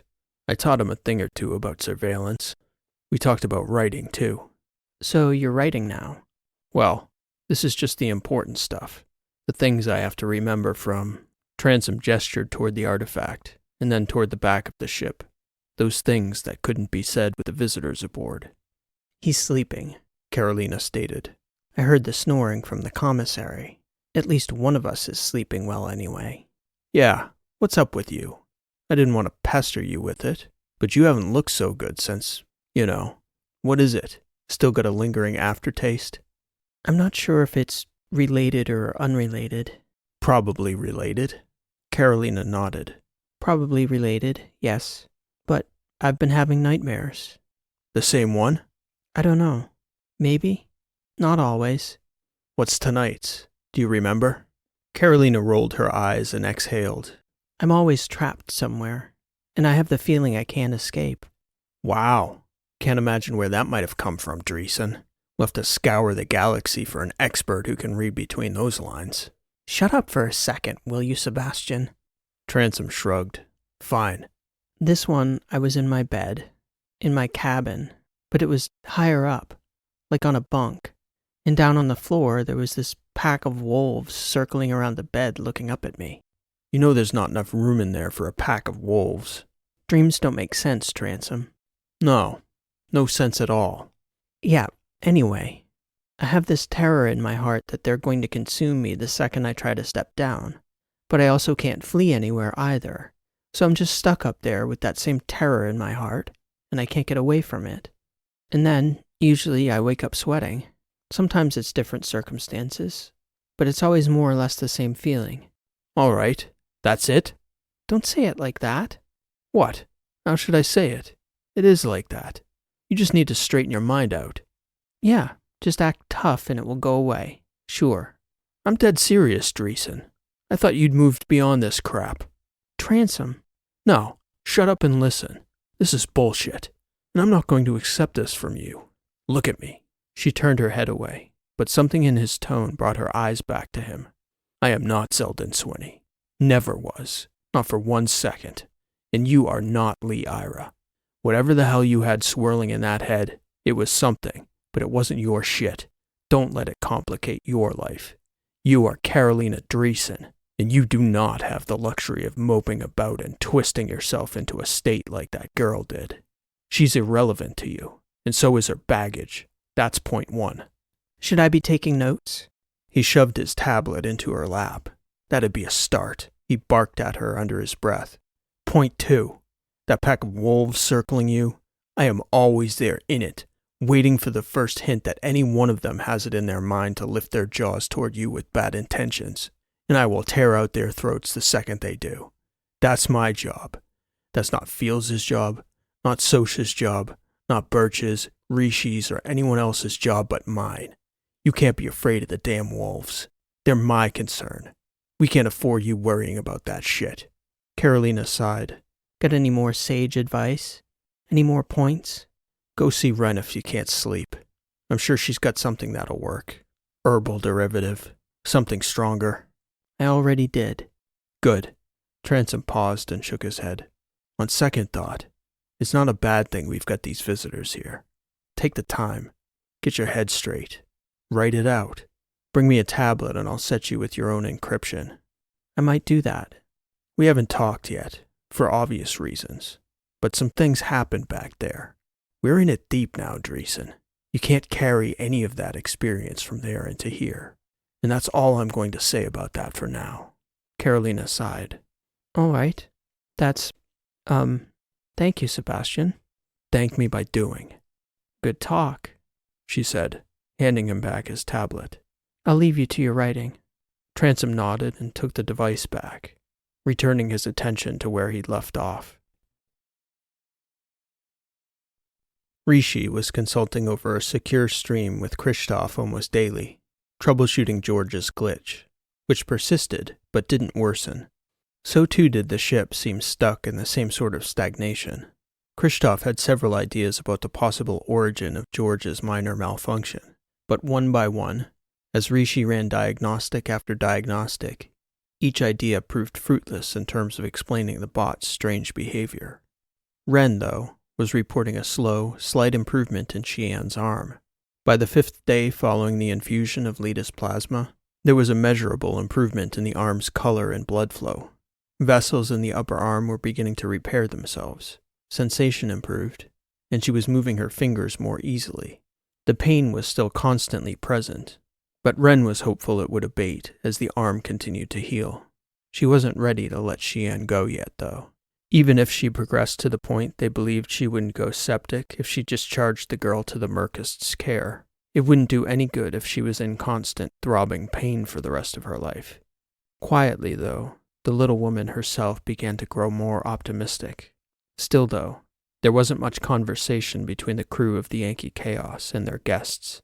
It was a relationship of mutual respect and cooperation, but even after weeks together, no one would have mistaken the spirit of the parties on that vessel as friendship. The improvement in Xian's arm plateaued again for several days after her marginal progression. Ren discussed it one evening on the flight deck with Karolina while Transom was there. She was worried to the point that she discussed the potential fallout if things went south after she had to take the arm. They discussed best and worst case scenarios, as well as the things they needed to do to ensure the best and prevent the worst. The morning following that heavy conversation, Transom found the girl sitting at the atrium table, her chin barely peeking above the tabletop as she sat cross-legged in her chair. He could hear the Murkst still snoring in the medical bay across the way. Transom looked probingly down the table at her as she peered at him from behind her coffee pouch. Want to see something, Sebastian? She asked. He noticed her demeanor had shifted. Xian hadn't been grim, despite the prospect of losing her arm. Fieldstone and Ren had been preparing those grounds just in case, feeding her stories about Birch and Soch and the struggles they'd overcome, the things they could still do after losing limbs, some better than before. But Xian's face didn't have a hint of resignation in it that morning. To Transom's eyes, it almost looked as though the girl was struggling to suppress a smile. "Okay," he stated. "You lose a fight with a blackberry last night?" "No," Xian replied as he approached, and she couldn't hold back the smile any longer. "I won." He could see her trying to lift the arm to show him. "Go easy there, hotshot. Let me look." She was wiggling her fingers, her arm dangling at a right angle in the sling across her chest. The skin tone in her hand wasn't exactly back to normal. more of a lingering pink. It almost looked miraculous to Transom's eyes. He'd only ever seen that hand as a purple hand. Now it was clearly trending toward recovery. That's a lot better. She nodded, her eyes wide with relief. How's it feel? Like a fever broke, only with pain instead of heat. It still aches a little, but nothing like yesterday. Has Ren seen it yet? Xian shook her head. You're the first up. It must be all that coffee you've been drinking, Transom replied. If you don't mind, I'm going to take all the credit. Like hell you are. I'm taking credit. Me and the doctor. Transom nodded. I suppose you've both earned it. I'm going to go get Ren. No, Xian insisted. You don't have to. Let her sleep. Transom shook his head and grinned. Try and stop me with that busted little wing of yours, Tiny. Believe me, Ren's going to want to see those little pink fingers. She'll be smiling just as wide as you are. The relief was palpable. Ren made sure to temper any overreaction, reminding Xian that the danger wasn't over yet, and that she still had a long road to recovery. Finally, though, it did seem like a real recovery appeared likely. That night, after Xian's arm continued to improve throughout the day, Ren found the Murkst at the atrium table.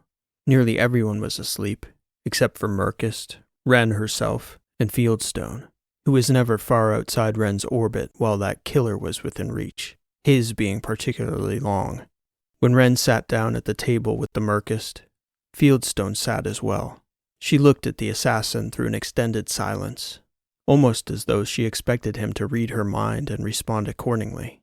The Murkst did correctly sense that she expected a response from him, but chose a topic Ren didn't wish to dive into with the killer. Both these Eterans live by a code, which means they can be relied upon. This one, though, Doctor, he's more than just a soldier. A man of worth. That's a rare thing these days. Fieldstone looked up at her and reassured her with a glance. I'm not sure I'd like to discuss that with you. Personal matters, I know. Ren almost winced.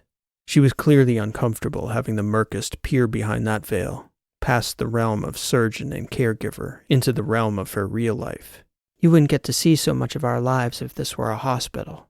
Hospitals ask questions that, to this point, you've had the courtesy not to ask, Dr. Ren. It's been an unspoken understanding. I have the feeling that's about to change, despite your own misgivings in the same domain. What are you doing with this girl? Ren asked. I've seen her blood work, her genomic profile. She hasn't been dishonest, which means she's a grown woman. I have no reason to believe she's not on a path of her own choosing, but she almost lost an arm, and I can't help but think. Then perhaps you should think less. I have no doubt you mean well, and I mean you no disrespect in saying the following. But you cannot possibly think correctly about Xian's circumstances unless you know them, and you do not. I asked you to fulfill your obligations, your end of our compact, and that is almost complete. I have not pried into yours or your crew's business, curious as it may be to us both, on many, many fronts. No, you haven't. No doubt you have good reasons for your secrecy on those fronts, Doctor. Ren shrugged. I have mine too, and Xian has hers. She hasn't shared them. I will not be the one to break her trust. I'm just afraid it's fear, that she's afraid of you. I worry that's why she's so tight-lipped about her own circumstances. Otherwise, I don't understand why she wouldn't share anything about her circumstances with her doctor. She wouldn't even tell me how the accident happened. Let's just agree to agree on the one thing we agree upon, Doctor. What's that? Ren asked. That you don't understand. It's okay that you don't. You've done a commendable job under difficult circumstances. Ren sighed. I suppose that will have to be good enough. The Murkst nodded, and Ren grinned back at him. It's going to be a considerable rehab for her, she told him. We'll get the regime started tomorrow, and if all goes well, I think we'll have you both back on your way in a couple days. That would be welcome, the Murkst stated. Have a good night, Doctor. Xian's rehab started off well. She spent much of the first 2 days moving her fingers and even her arm on a limited basis. The color in her hands continued to return to normal, and, remarkably, Her hand scores and skin sensitivity even improved marginally in just those 2 days. Ren told Xian she was growing more comfortable progressing toward her final steps in her treatment aboard the Yankee Chaos. She also asked the Murkst if she could take a look at the accommodations on his ship before letting her go. The final step would be to take the YC off tether and monitor Xian for at least 2 days to be sure her arm continued to progress in 0G, as she and the Murkst had a long traverse back to the outer letters before they could get back into a normal environment for Xian to complete her recovery. Where that would take place was entirely a mystery to Ren, which made her a little hesitant to let them go. But ultimately, she had to remind herself, just as with any patient, in the end, they have to stand on their own when they return to their lives.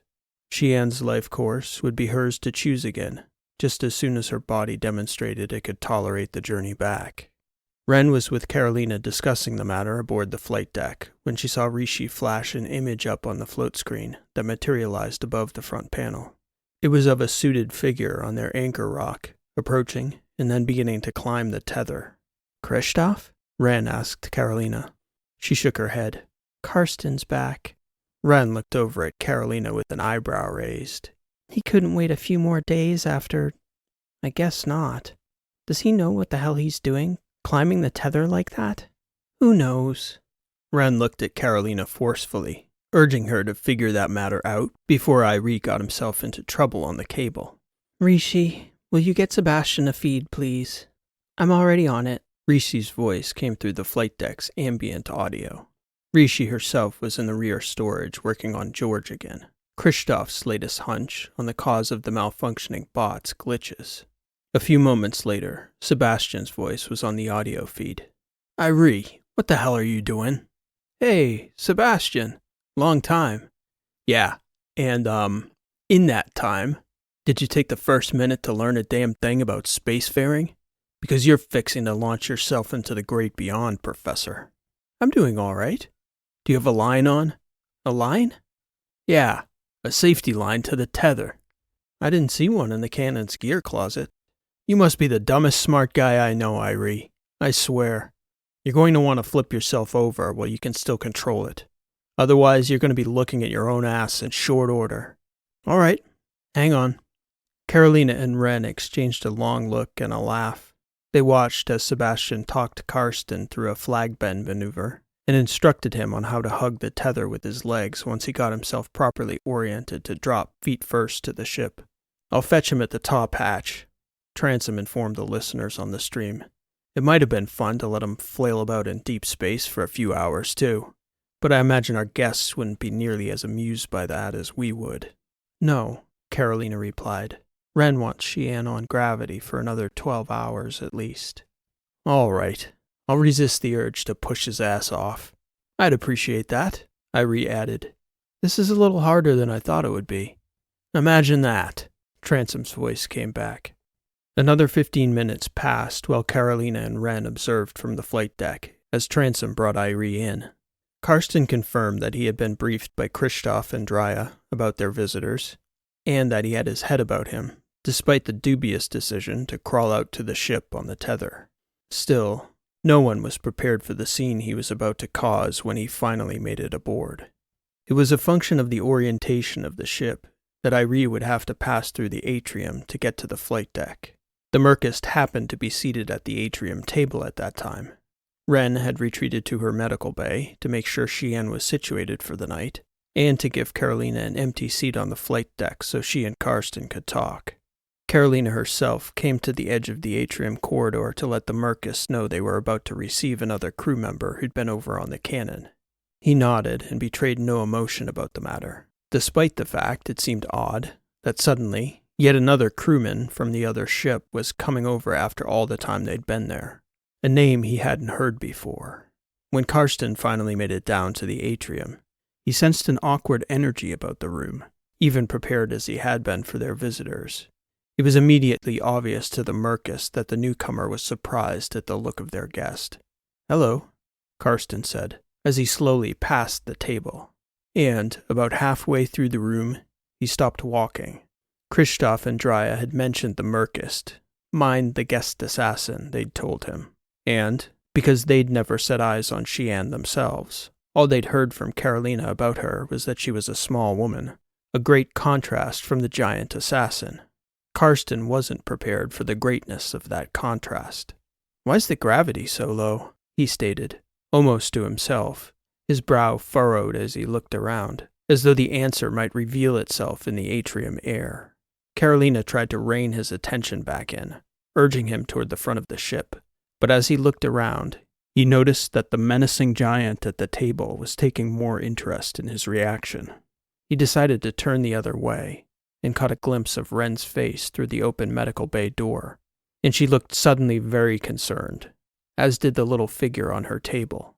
Karsten went through a split second of cognitive dissonance, because he'd been told small woman, but from that distance, the person on Ren's table appeared to be a child. A half-second later, it dawned on him what she was. "Oh my God!" he exclaimed, darting forward and making a direct line for the medbay. It was the way he suddenly turned straight toward her that startled Xian. Ren put her hands to her head, but couldn't even shout Karsten back fast enough to stop the chain of events that had begun to unfold. By the time he'd reached the open medbay door, Karsten could feel a force taking him up from behind by his throat, and before his feet could progress one more step into Ren's surgery, his boots were off the ground, and he was powerless, his legs dangling and his back pressed to the wall. He couldn't breathe. "Murkst!" Ren shouted.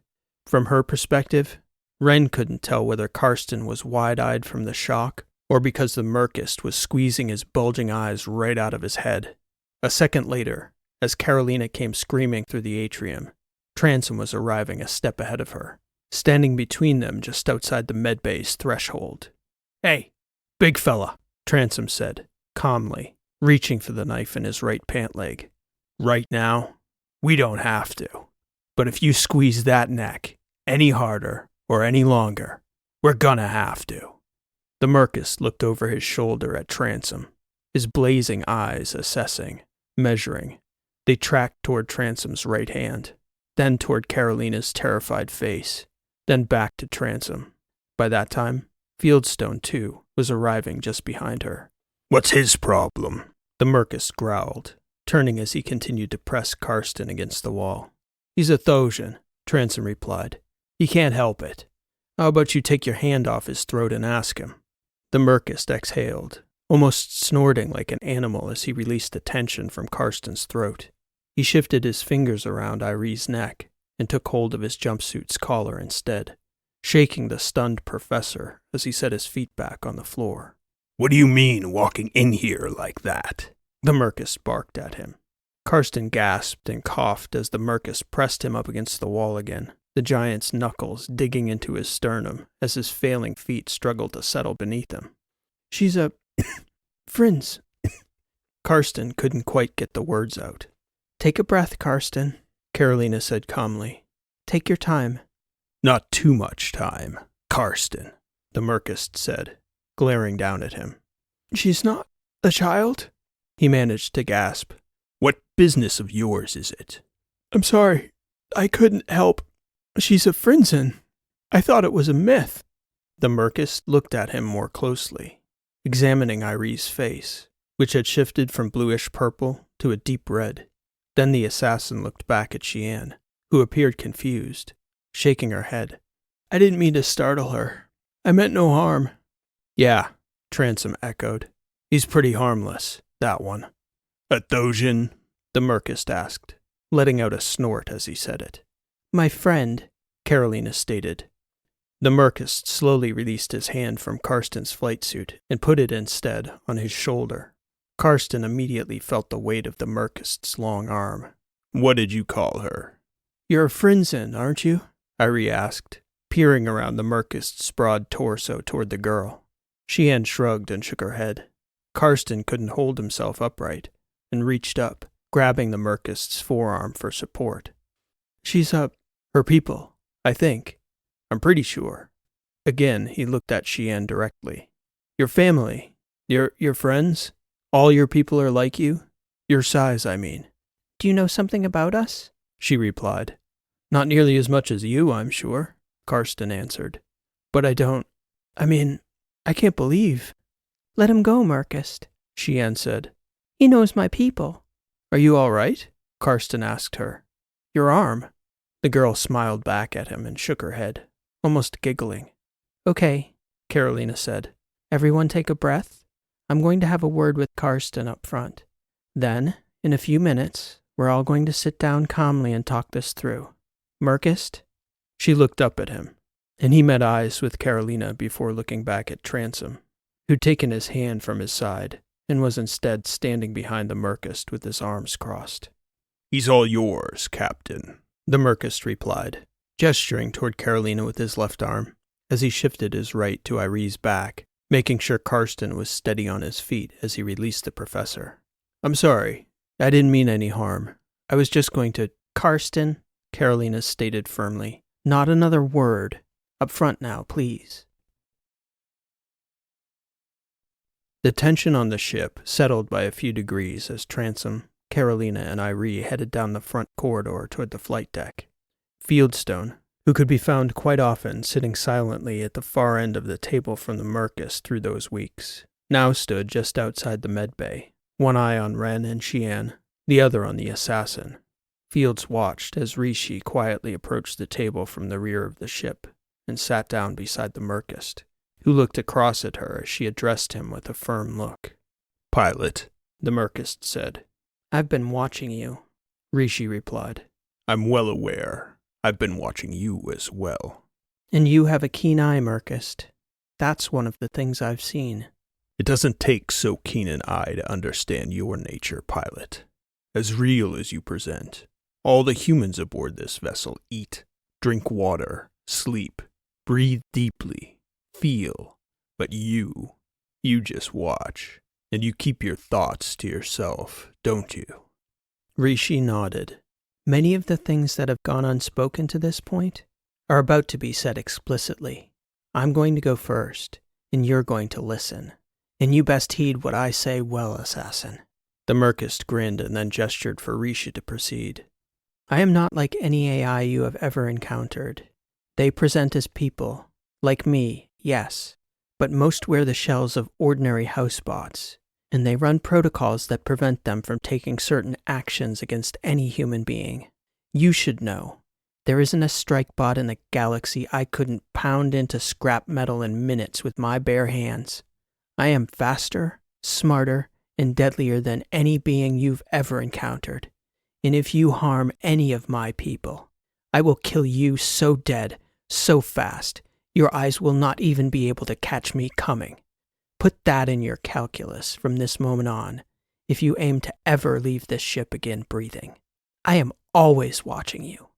The same grin seemed frozen on his face, yet something told Rishi it was no longer quite so smug. Duly noted, he replied, closing the grin and nodding. Incidentally, it's good to see Ms. Dreesen and her father took the previous attempt on her life as seriously as they should have. Rishi glared at him. I just mean, he began to clarify, that, well, you were not here at her side before, at Ashvidal. I just presumed your addition to the crew. The Murkst stopped talking and let out a curious huff as Rishi looked back at him blankly. She got up from the table and began to walk back toward the storage room where she had been tinkering with old George. And after a few steps, as though the very universe itself had its own sense of comedic timing, the lights in the atrium flickered. Oh, Pilot, that reminds me, the Murkst said to her back. A word of wisdom from one professional to another. Rishi stopped and turned back toward the Murkst. No matter how powerful or clever we think ourselves to be, the universe has a way of humbling us all. Only entropy is invincible. Everything else must perish in its time. He'd said it without any particular emotion, nor could she read anything on his face, whether he was gloating, joking, or simply sharing a truism he wished to impart on another flawed being. She took the comment with a similar emotionless response, merely turning back again toward the starboard corridor. And at that very moment, as if to punctuate the encounter with yet one further point of comedic irony, quite audibly from the back room came the all-too-familiar refrain echoing into the atrium. Ack up! Karolina returned to the atrium with Transom and Karsten, and asked Xian to join them at the table with the Murkst. Ren came with her. Fieldstone stood where he was, figuring he could make his voice heard if need be, but he didn't know what to make of the situation anyway. He just thought it was curious, this notoriously deadly assassin protecting this strange, tiny woman. Karsten got excited earlier, Karolina began, after they'd all sat at the table. He didn't mean to startle or threaten Xian in any way. Yes, sorry about that, Karsten added, turning to Xian. It's just an exciting opportunity to meet you. I have a million questions. We'll get to that, Karolina stated. You know about my people? Xian asked Karsten. Or, how do you know about my people is probably a better question. Karsten looked back toward Karolina. It was obvious he was itching to talk with the girl. She looked just as eager as he. We need to clear up a few things first, Karolina said. And the main thing, I assume, is the question you had for me before, Miss Dreesen. The question of how I found you out here. Karolina nodded at the Murkst's question. Here's the problem, as I see it, he continued. There was a very good reason I approached your doctor at Nyx, and not you, Captain. Dr. Wren is a woman of the letters. Even these two Aterans of yours live by some code, and I suppose you Athosians do as well. But your code is, and has always been, one of deception. You and your neighbors, Iophos and Helenia as well. Only a fool enters into a compact with a known liar, and I am not a fool. My people are liars, though, Murkst, Xian said, drawing a look of genuine surprise from her giant companion. Tricksters, liars, and sneaks. You said it yourself. But these people, these Athosians, they are such prolific liars that they can't even see the truth about themselves if you put it plainly in front of their very faces. I told you the whole reason Xian paused, sensing that she should choose her words carefully, lest she give too much information away. I said I couldn't trust anything I believed about my own people, that it was all wrong. So there are more of you, Karsten said, grinning. You are a Frinzen. I don't know that word, Xian replied. I've never heard it before. I just know that the history they taught us was wrong. I know some of your history, Karsten declared. Damon Mines. The name Damon Mines. Do you know anything about that outpost? Karsten, Karolina said, putting up a hand. Oh, come off it, Dreesen. What are we doing dancing around this? This distrust and nonsense? Posturing. That's the word. Speaking of dishonesty, that's all this is. Posturing. Karsten, you're a Frinzen. That's what your people were called. And they were tricksters. She's right. If they lied to you about it, I'm not surprised. I spent over a year out there on that outpost. It's where she picked me up in the first place. Karsten was pointing over at Karolina. Transom stated, shaking his head. I was a history teacher, Xian continued, ignoring any admonitions. And none of our official records said anything about that place. These mines you're talking about, Karsten? We were miners? The Murkst and Karolina looked at each other as Karsten and Xian continued talking. I'm a historian too, Karsten said, smiling. I thought your people were a myth because you disappeared, but there were records of a group leaving free, only to go missing for hundreds of years. It didn't make sense. Karolina turned to Karsten. I will have Sebastian drag you from this table if you don't shut up, Irie. Dreesen, this is ridiculous. If we could just talk. She has questions. I have answers. And we both have answers. Like where your people are now, for instance. Where did you all go? That was when the Murkst shot a clear look toward Xian, who suddenly got quiet and very uncomfortable. Karolina sighed. Ren broke the silence after that long pause. He was protecting her, Captain. The doctor turned toward the Murkst. You're not a monster, are you? In the lettered systems, the Murkst replied coldly, looking Ren directly in the eyes. I am the monster. But you've been protecting her as much as your own secrets. We had an agreement, Xian and I. She's held to her part. I'm holding to mine. What is that agreement? That's between us, Doctor. I helped him kill a man who was hiding amongst my people, Xian offered. The Murkst shook his head angrily. Is that how you hurt your arm? Ren asked. It doesn't matter how my arm got hurt, Xian insisted, shaking her head. It's getting better anyway. But the other part of our agreement, Murkst? She looked toward the giant, and then tilted her head toward Karsten. Shian continued. You said you were a historian, mister? And you know something about my people. Probably about as much as anyone in the battery, Karsten replied, considering. At least in terms of first-hand study in the field. There are other sites, but my study site at Damon Mines, and the records compiled later in Hellenia? Yeah, I can help you if you're after the truth about your people. Shian looked over at the Murkst. I wouldn't ever advise trusting in a Thosian, the Murkst stated. You like agreements, though, Transom asked. This for that. Reciprocity, Shian answered. That's his way. Never with the Thosians.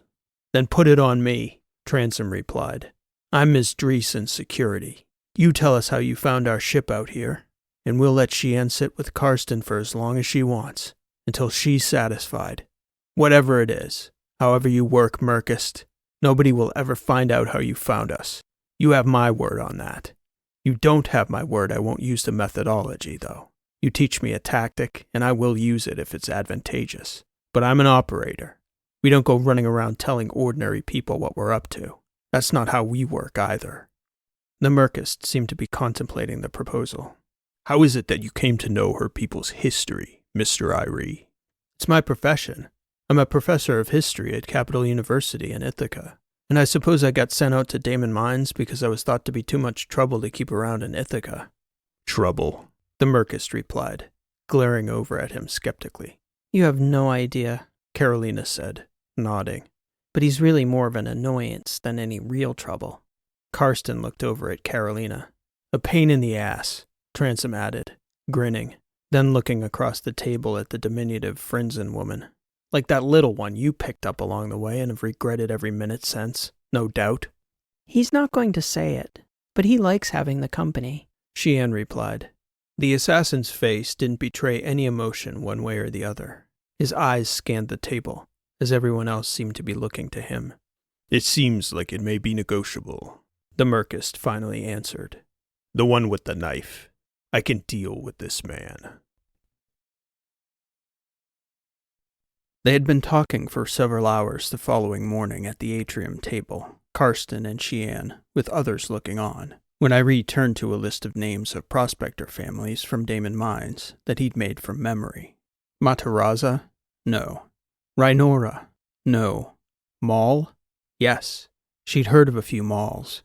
No Testovs, and no Fongs. But Sinyas? Shian's mother's family had Sinyas going back many generations. Cousins, she told him. A lot of cousins. They're from Damon Mines, the Sinyas. 100%. They originate there. So, you know my family? Well, I know of your family, would be a better way of putting it. The whole story of the city had to be pieced together using records from elsewhere. The funny thing about ghost towns is that usually the record keepers give up on the town long before the people do. Harpersville was where the Sinyas were from. Shian explained her version of her people's history. There was a long space exodus, nor was it unexpected to Karsten's mind that Shian's people would be cast as the heroes of their own story, choosing peace over conflict against an overly aggressive and unjust foe. But Shian's understanding of her own history omitted the entirety of their existence on the Free Moon, in one of the nearest Indie colonies to Hellenia.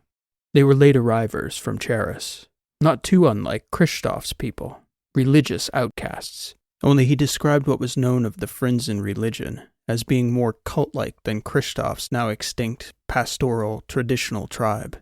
The Frinzen's belief system was formed on Charis, and grew to be more radical and fundamentalist in nature once they settled alongside the already established people who'd settled free.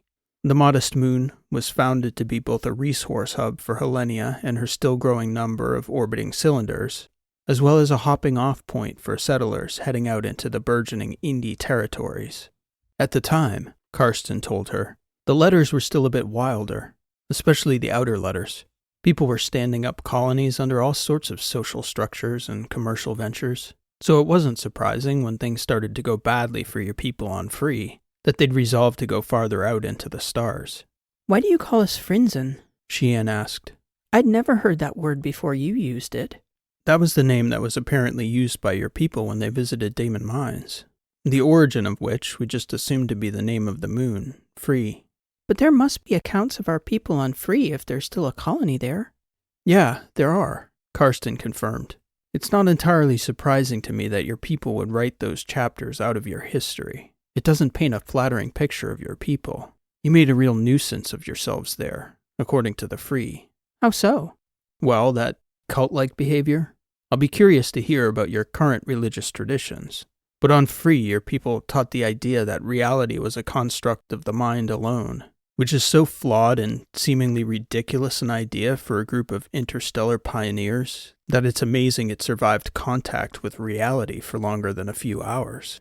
But there were other people on Free who had a moral framework that, I guess, saw it as a charitable obligation to not allow your people to starve or freeze or suffocate. But you should go there yourself and get the full story, Xian. My understanding of what happened on Free is limited. I actually thought your people were a myth, or more a fable, the moral of which being something like civilization begins with hard work in the material world, not concepts or high-minded thinking. The short version of the story on Free is that your people arrived from Charis unprepared to contribute to that outpost and utterly unprepared to build your own. So those people took yours into their already constructed cities and attempted to train you to at least maintain elements of a space habitat. And your people failed to show up, learn, and contribute on any regular basis. And there was a record of an incident where after a few decades on Free, your people absconded with a colony ship after contracting the vessel to take a group off Free to another world out in the letters. We stole the ship? Apparently so. At least that was the story. So why did you think we were a myth? The mythical part came from the people of Damon Mines. It was almost 4 centuries later that any record of your people popped up again, and so close to Helenia that the ship must have been traveling at sublight all that time, which would match your account of all those centuries in deep space. But by the time you got to Damon Mines, no one there would have ever heard anything about you. The people on Free, quite frankly, were probably happy to have your group gone. Well forgotten. Karsten paused. Xian was holding her chin in her hand, thinking as she took in the stories he knew about her people. But then we appeared again at Damon Mines. He nodded. That was my study site. It's a ghost world now. The colony there failed, and there were quite a few competing theories as to why. That's really my primary area of study. Myself and a group of social scientists at my university try to piece together which colonies fail and why. That way we can predict which planetary sites and colonial projects are worth putting resources into. I mean, there are already models, but if we have a use beyond documenting past history, I guess you could say it's to refine those models based on things that happened at places like Damon Mines. What did happen there? Xian asked. See, that was the debate. Funny how history is like that. Competing stories. If you get to hear them all, Xian replied. I came to believe I wasn't getting the whole story, or even part of the story. At least the right story, anyway. Most history is like that, too. Ours is. I'm coming to believe that may be a human universal. The constant reframing of the past. Erasure, manipulation. I guess it may go back to that initial premise of your people. Reality being purely a construct of the mind.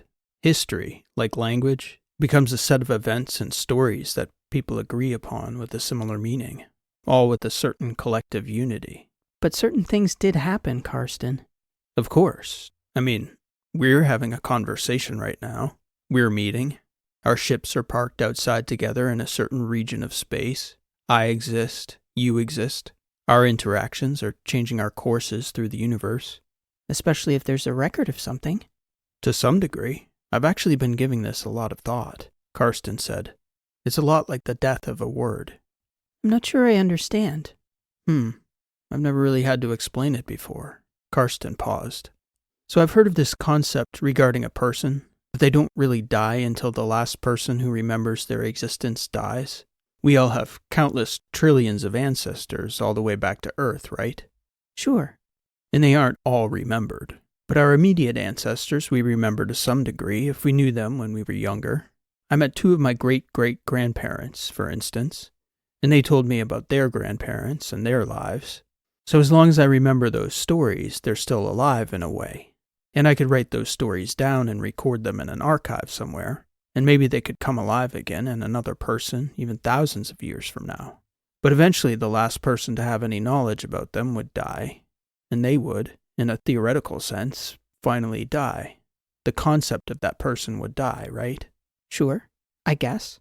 That's sort of a metaphor we use in our field, the death of the word, because language dies out like that too. When the last people who speak a language die, it doesn't ever get spoken again. The words vanish. Like Frinzen, it's a perfect example. Your people used to use that word, because that's who you were when you arrived on Damon Mines. That's how you were recorded in the few places you survived in our history. And you were so obscure, few people even believed you really existed. And the word would have died out entirely eventually, if our research group hadn't gone out to investigate Damon Mines. I'm sorry, Professor Irie. This is a fascinating theoretical discussion, but I'd like to know what did happen with my people on Damon Mines.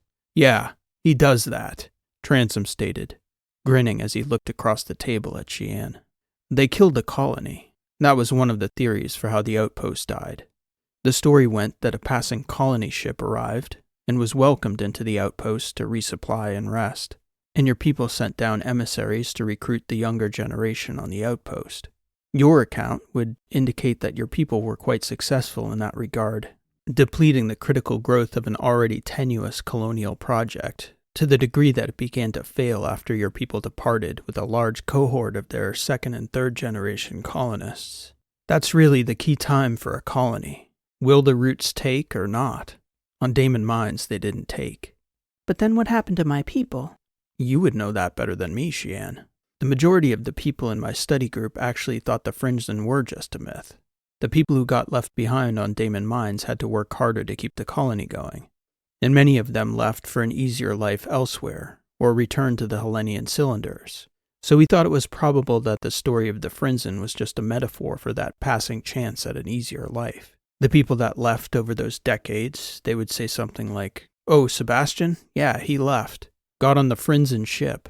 You know, kind of a joke about how everyone was leaving their failing colony. But wouldn't there be some actual evidence? Video, writing, pictures, something like that? You do know we're talking about roughly 1,500 years, right? And it's not as though the people who left Damon Mines came back to Athos and Hellenia triumphant and eager to share the story of what happened in the failing days of that ghost world. People don't tend to trumpet their failures. And the people who did come back, a lot of them came back alone. The ones who were still young enough to start a new life again did. They got married or remarried and left the things that happened to them on Damon Mines in their past. We don't have a lot of materials on the outpost as it is, much less from the time your people were there. References to the Frinzen came in 2 written accounts in personal journals and a colonial news update. There are also 5 or 6 ships we couldn't positively rule out that passed through the colony in the years we suspect a visitation from your people could have taken place. But we have no idea what the name of your ship was. I could tell you what it was in our stories. It may or may not correspond with one of the remaining records. The thing is, I know quite a bit, but my research material is really where you want to begin your search. I'll share all the files I have that I think would be helpful. I would appreciate that. You really need to go see these places, Xian. Damon Mines? And the Free Moon. I don't think going all the way back to Charis would be all that useful. My understanding is that your sect came from all over Charis, and didn't really solidify into a group until you emigrated together. There are also several other sites in the Indies where your people were rumored to have appeared again before you vanished. I don't know how I'm going to do that, Karsten. Xian looked over at the Murkst. I think that would be asking a lot. I know you're reluctant to say where your people are now, but there was one theory that a colleague of mine had.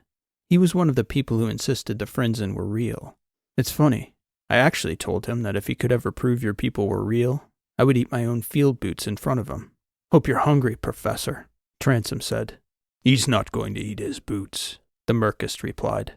"Yet another example of Athosians never keeping their word." It was a figure of speech.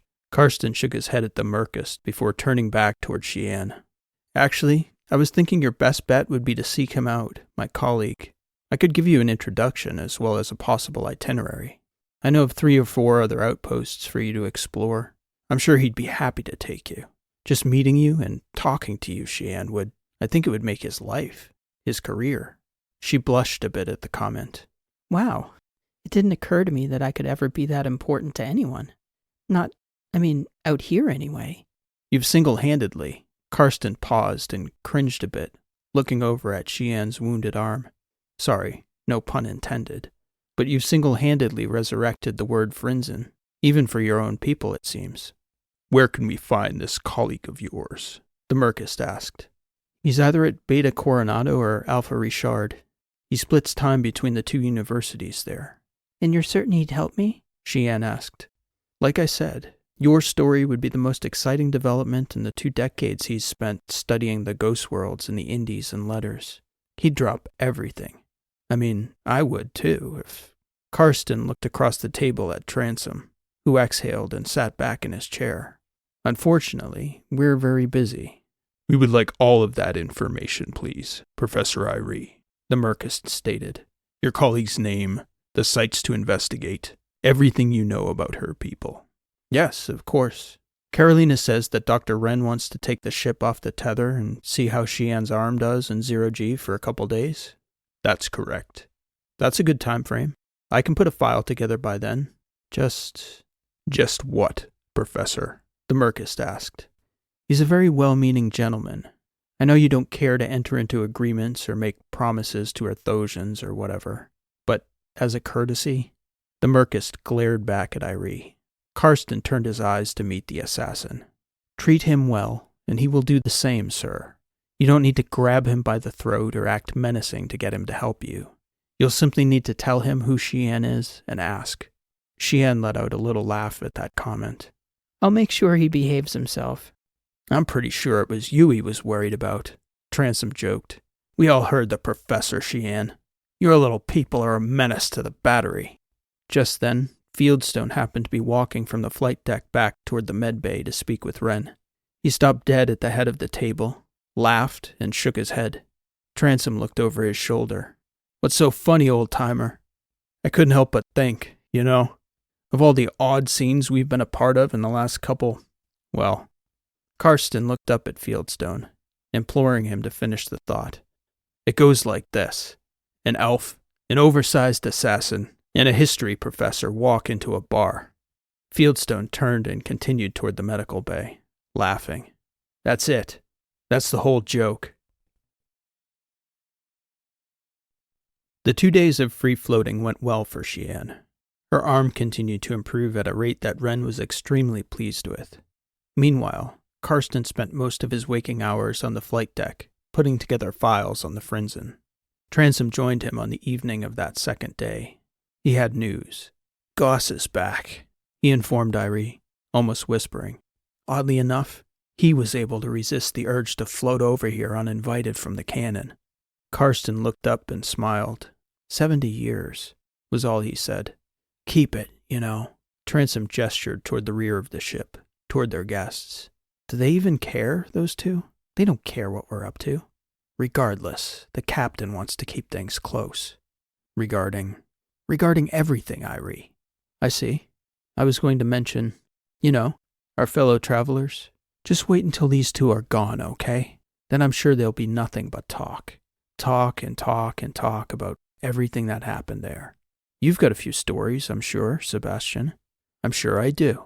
And when is that? When are they leaving? As soon as the doctor says the girl is good to go. Last I heard, Wren should clear her in the morning. Then I guess it's just whenever you're finished with all that Frinzen stuff. Oh, I'm finished with that already. It wasn't that extensive. Most of the research I had was all compiled anyway. Copied from my field notes and my glasses and my rectangle. Well, as soon as you transfer it over to that Murkst, he's supposed to tell us how he's been tracking us. That's it. Then they're off to find your friend, I guess. Or wherever. Where they go is no concern of ours anymore, as long as he doesn't cross our path again. I'd be okay with that, Sebastian. It's quite a thought. What? To have someone like that after you? Karsten shook his head. I traveled all over the letters. Yeah? Shortly after you left, well, you know where. I left the city to Goss and came out this way. Traveled all over the letters. Is that what you're writing about? No. Right now I'm trying to reconstitute an essay I wrote about us. Our time there. Our history, I guess. Making history? Something like that. I can't even quite remember the title. It's funny, though. I forget that, but I feel really short now, you know? Especially around that Murkst. Everything looks a little different. I can see that. Anyway, I was about to say I'd never met anyone like him before. Irie paused and looked over at Transom. Wow. Thanks, Irie. Glad to know what you think of me. Karsten laughed.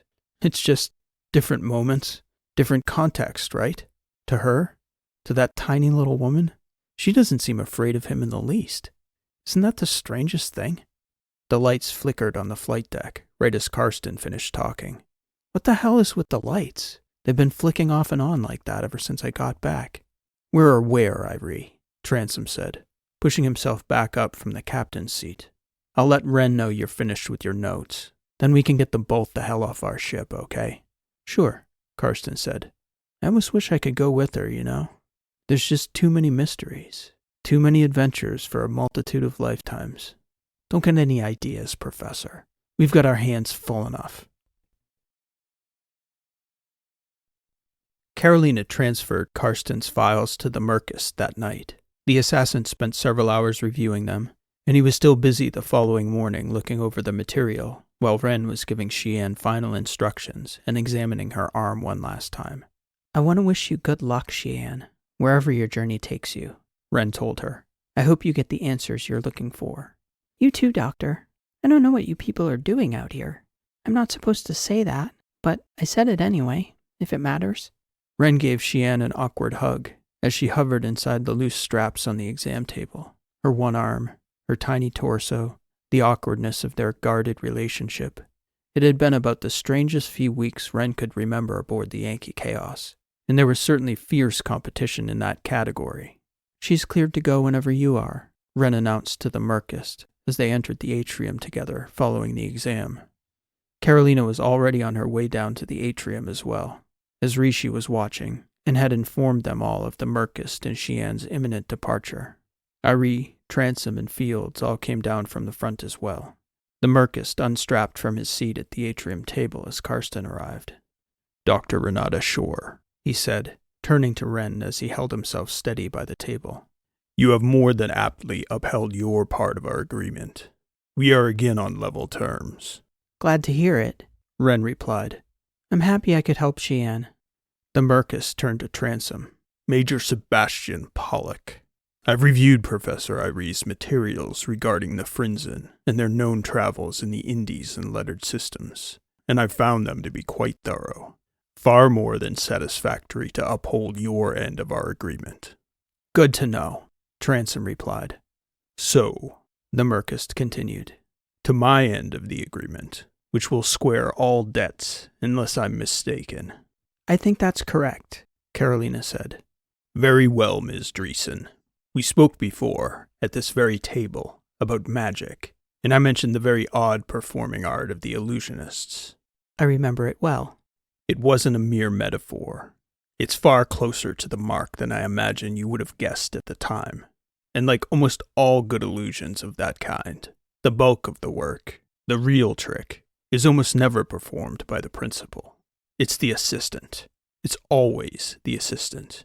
In your case, you parked your ship at Ashvadal on that day you were nearly assassinated. I have people in that port. The first thing I did when I was given your alias and your ship's information was to send word to my assistant to pull your transponder's data and get a tag on your tail. I can't track anything with it in real time, obviously, but I could subsequently track vectors occasionally when you popped up somewhere one of my assistants happened to be watching. That's how I found you again at Nix when I approached Dr. Ren. And even though I'm sure you thought you'd cleared your transponder, or maybe it was the ship's previous captain who tried, many times I'm sure, regardless, you should know, you can never truly clear an active transponder. You have to yank it completely and install a new one. I found a trail of curious stops in your ship's travel history, all the way out here into the middle of empty space. When Xian's arm was injured, I was lucky enough to have caught one of your most recent outer vectors, all the way out past the Sigmas. It pointed to this curious past trail the Yankee Chaos had traveled once before, right beside these interesting hollow asteroids. Before Xian's arm worsened, she wouldn't allow me to take her to a proper hospital, not even one of the gonzo clinics the Rexes run out in the Moos or Omegas. She made me swear it, preferred to die than risk giving away her identity and her people's location to disreputable people. I didn't know you'd be out here for certain, but I knew you had been once before. So I took a chance to save Xian's life, as I still owed her a debt. And you happened to be here. So you know my secret now.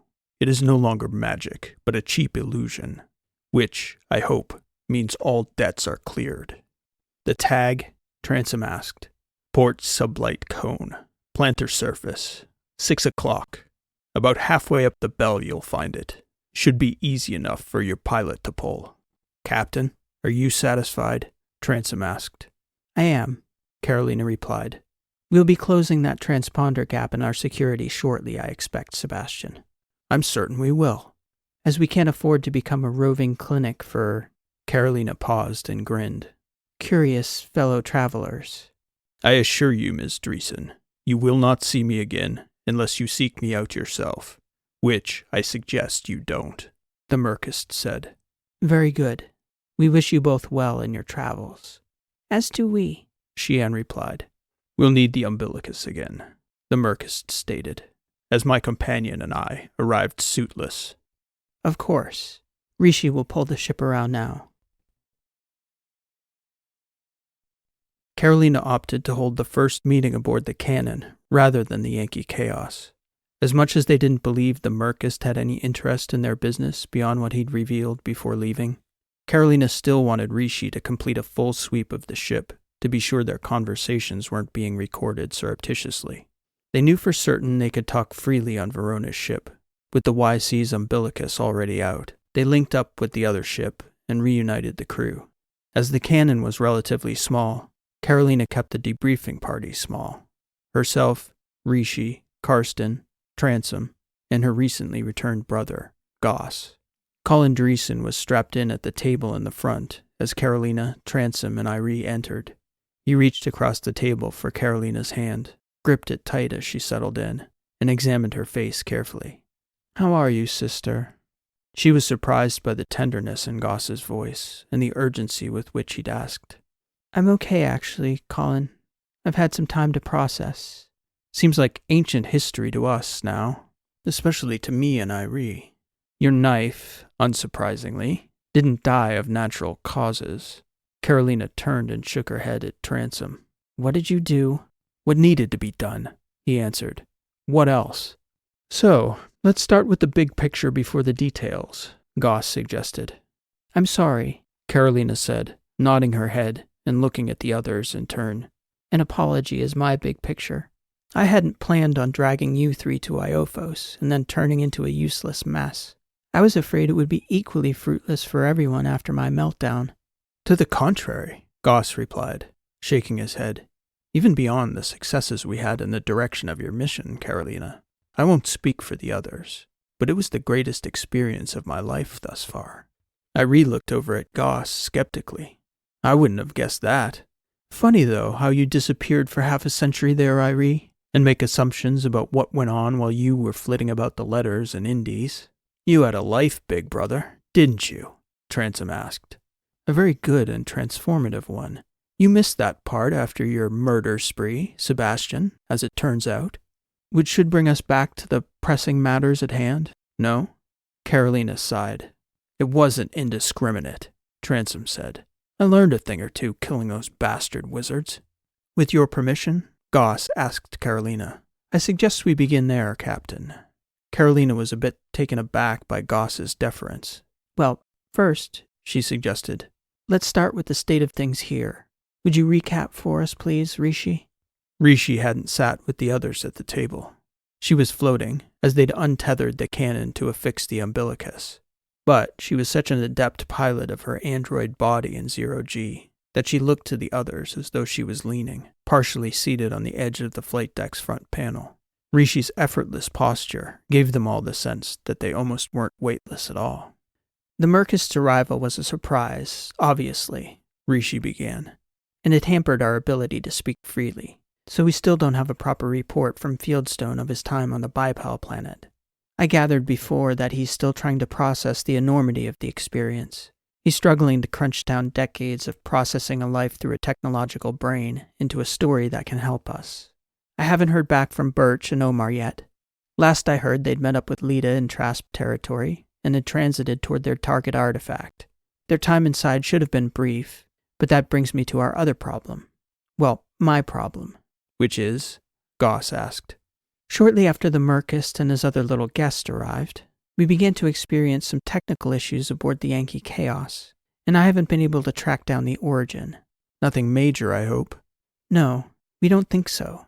Just a flicker in the lights, a glitching bot, and since that began, I haven't been getting any feedback from my nodes. Rishi again exposed the nodes on her forearm so Goss and the others understood what she was referencing. And that means I'm out of contact, not only with Birch and Nelius and Verona, but I haven't heard from my future counterparts. So, we're flying dark? He asked. That's a good way of putting it, Rishi answered. It's disconcerting. Also a bit disconcerting, Carly, Goss added. Unless we're missing something. We were never able to locate your disappearing man, Soch. He never turned up? No, and I was a bit surprised by that fact when I got back, as I lived to the ripe old age of 103. So either he took even better care of himself than I did, or something's wrong. Karolina sighed. It took Fieldstone a while to get back too, Transom stated. If we've learned one thing, it's that these artifacts are funny. They've got their own way about them, just like Metalface does too. So that's the big picture update, Rishi said. Obviously, I'm going to want every detail you three can remember and record over the next several days and weeks. But I would like a synopsis. Goss nodded, offering to give a summary of their Iophan expedition. Karolina gestured for him to proceed. Contrary to your worst fears, Karolina, we learned 3 incredibly important things. First, and I think most critically, we learned that there is a rift in Edis Ali's sect. The Wizards, as Sebastian affectionately calls them, have split into at least 2 factions. One, we believe, is naive and loyal to Edis Ali's cause. Your friend Verona, for example, we think has no idea that at least a third of her sect on Iophos has gone rogue. We're not entirely certain of their purpose. Unless I'm mistaken, Sebastian. That was what the murder spree was about, by the way. I learned a few things, Transom added, not least of which is those bastards are talkers once they're staring death in the face. Those are more details, though. Go on with the big picture, Colin. Right. So the second major development is that part of what they were doing on Iophos was establishing a subversive network within the government on our sister ring. Karsten and Sebastian began tracking its origins in Genea, but after they both left, I remained in Kayberg for another half-century as these subversives infiltrated official government positions at all levels quite pervasively. My guess, based on the degree to which they'd succeeded in embedding themselves by the time of my death, is that it may be that as much as a quarter of the Iophan government is at least sympathetic. The difficulty was in zeroing in on a specific philosophy beyond discontent with the status quo, and I suspect that's the danger. The individual members may not even be aware of the ultimate aims of their own network. I have a sense of it, Transom added. Like I said, talkers. Excellent, Goss replied. Would you... Details, Transom insisted. Keep going, Colin. Right, then. The third major revelation is that these rogue wizards have a relationship with the itinerant space hands, commonly called roughnecks. I was never able to figure out any particular order to their cooperation, though, how their networks operated and all that. It's not just the rogue wizards using them, Transom added. Ali's sect has been using the roughnecks for centuries, for all kinds of things. All-purpose space mercenaries for hire, from deep space welders to outpost construction, to proper covert military-style operations, to criminal conspiracies, dirty deeds of every variety. That's useful to know, Sebastian. I told you it wasn't indiscriminate. I'm very discriminating in my murder sprees. And aren't we all so grateful for that? Goss said, hardly pausing or shifting his tone. So, with all that being the case, my overarching assessment is this. There are powerful rogue elements in the Iofan government, probably being at least guided by the rogue elements in Edisali's sect. I believe they have been and will continue to drive a wedge between Athos and Iophos. Doubtless they are being funded, at least in part, by the shadow bank you discovered on Lime Harbor, Carly. To what end? My suspicion is that your friend Birch will be able to confirm my theory. But to me, given the timing, and the manner in which the war has weakened both the Trask Protectorate and the Ateran Guild, the most likely instigators of the war fomented the conflict as a way to tamp down two growing powers at the edge of our influence. Who profits? That's still the most likely culprit. So, your family, basically, Transom said. Colin paused, and the longer he sat, considering, the more curious the others became. To a person, they had all expected Goss to snap right back at Sebastian for the suggestion. Instead, after the long pause, he shook his head contemplatively. It's not to say I'm such a vital component of my father's administration that I'd never be kept in the dark on something so utterly foundational. This is galactic in its scope. I'd be surprised if that were the case, though. Our father is not an evil man. He knows the cost of leadership and the reality that there are no perfect choices, only trade-offs. But Barnard Dreesen would never consider 1 billion human lives an acceptable cost as one of those trade-offs. Not for a larger piece of power or influence for himself or our family. That's not what he is, and that's not what Athos is. My father abhors the destruction of this war. But I do think it would be foolish to dismiss the possibility that such forces exist below the surface in our home system. Regardless, Goss turned to Karolina. If any part of such a trade-off is a piece of our birthright, then we are unworthy of our name if we don't do everything in our power, every day for the rest of our lives, to smash that birthright into 1 billion irretrievable pieces, for the good of Athos, and for all of humanity. All right, Karsten said. That's certainly definitive. Not definitive enough, unfortunately, Goss replied. I need to get back to Athos. Father is overdue a briefing that somebody promised him. He smiled at Karolina. And this new information warrants a rethinking of our entire approach to intrasystem policy. Rishi? Karolina asked. I have no objection to that. I think I'll have Christoph take you back on the cannon, Colin. You probably want to start back soon? As soon as possible. Of course, there's the matter of my recording as much as I can remember of my time in Catherineburg, but that can be encrypted and transmitted, no? That's fine, Rishi agreed. Just let me know, Colin stated. I'll push off as soon as we can. I'm going to send Drya with you as well, Rishi said. She and Christoph have gotten on well, and I think she'd appreciate the space between her and Ren. Colin nodded. Karolina looked over at Karsten. He shook his head at her. Not a chance you're getting rid of me again, Dreesen. I'm here to stay. She smiled. All right then. Is that everything for now? Everyone nodded. I'll have Christoph and Harold start prepping for your flight back home, Colin, Karolina said. Make sure you come see me before you go. Goss had expected to be underway by the evening. Cannon was already well provisioned for a journey of that length, and Drya had only a few belongings to gather aboard Yankee Chaos. And, as Rishi expected, she was happy to have the opportunity to continue helping the group, but she was equally happy to put some distance between Ren and Fieldstone and herself, at least for some time. The delay stretched for hours and hours as Christoph had started working on his old bot, George, while the others were meeting aboard Cannon. It was the first chance he'd had to work on George firsthand, as the trouble with the old bot had begun while the Murkst and Xian were guests on the YC. At first, when Christoph started in on his old multi-use, he swore that he only wanted to run a few diagnostic tests. By that evening, though, he'd taken apart several subsystems, and the frustration of failing to find the problem's origin was only compelling him to go further.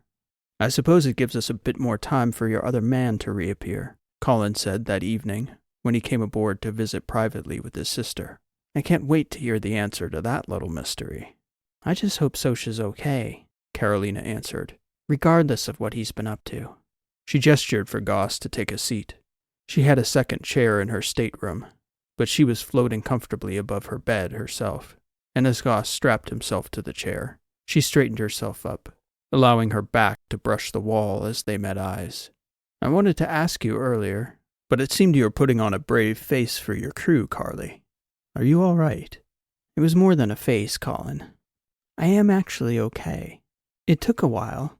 I won't deny it was a scare. To lose control of my mind like that? Well, it wasn't your mind, though, was it? Certainly not completely.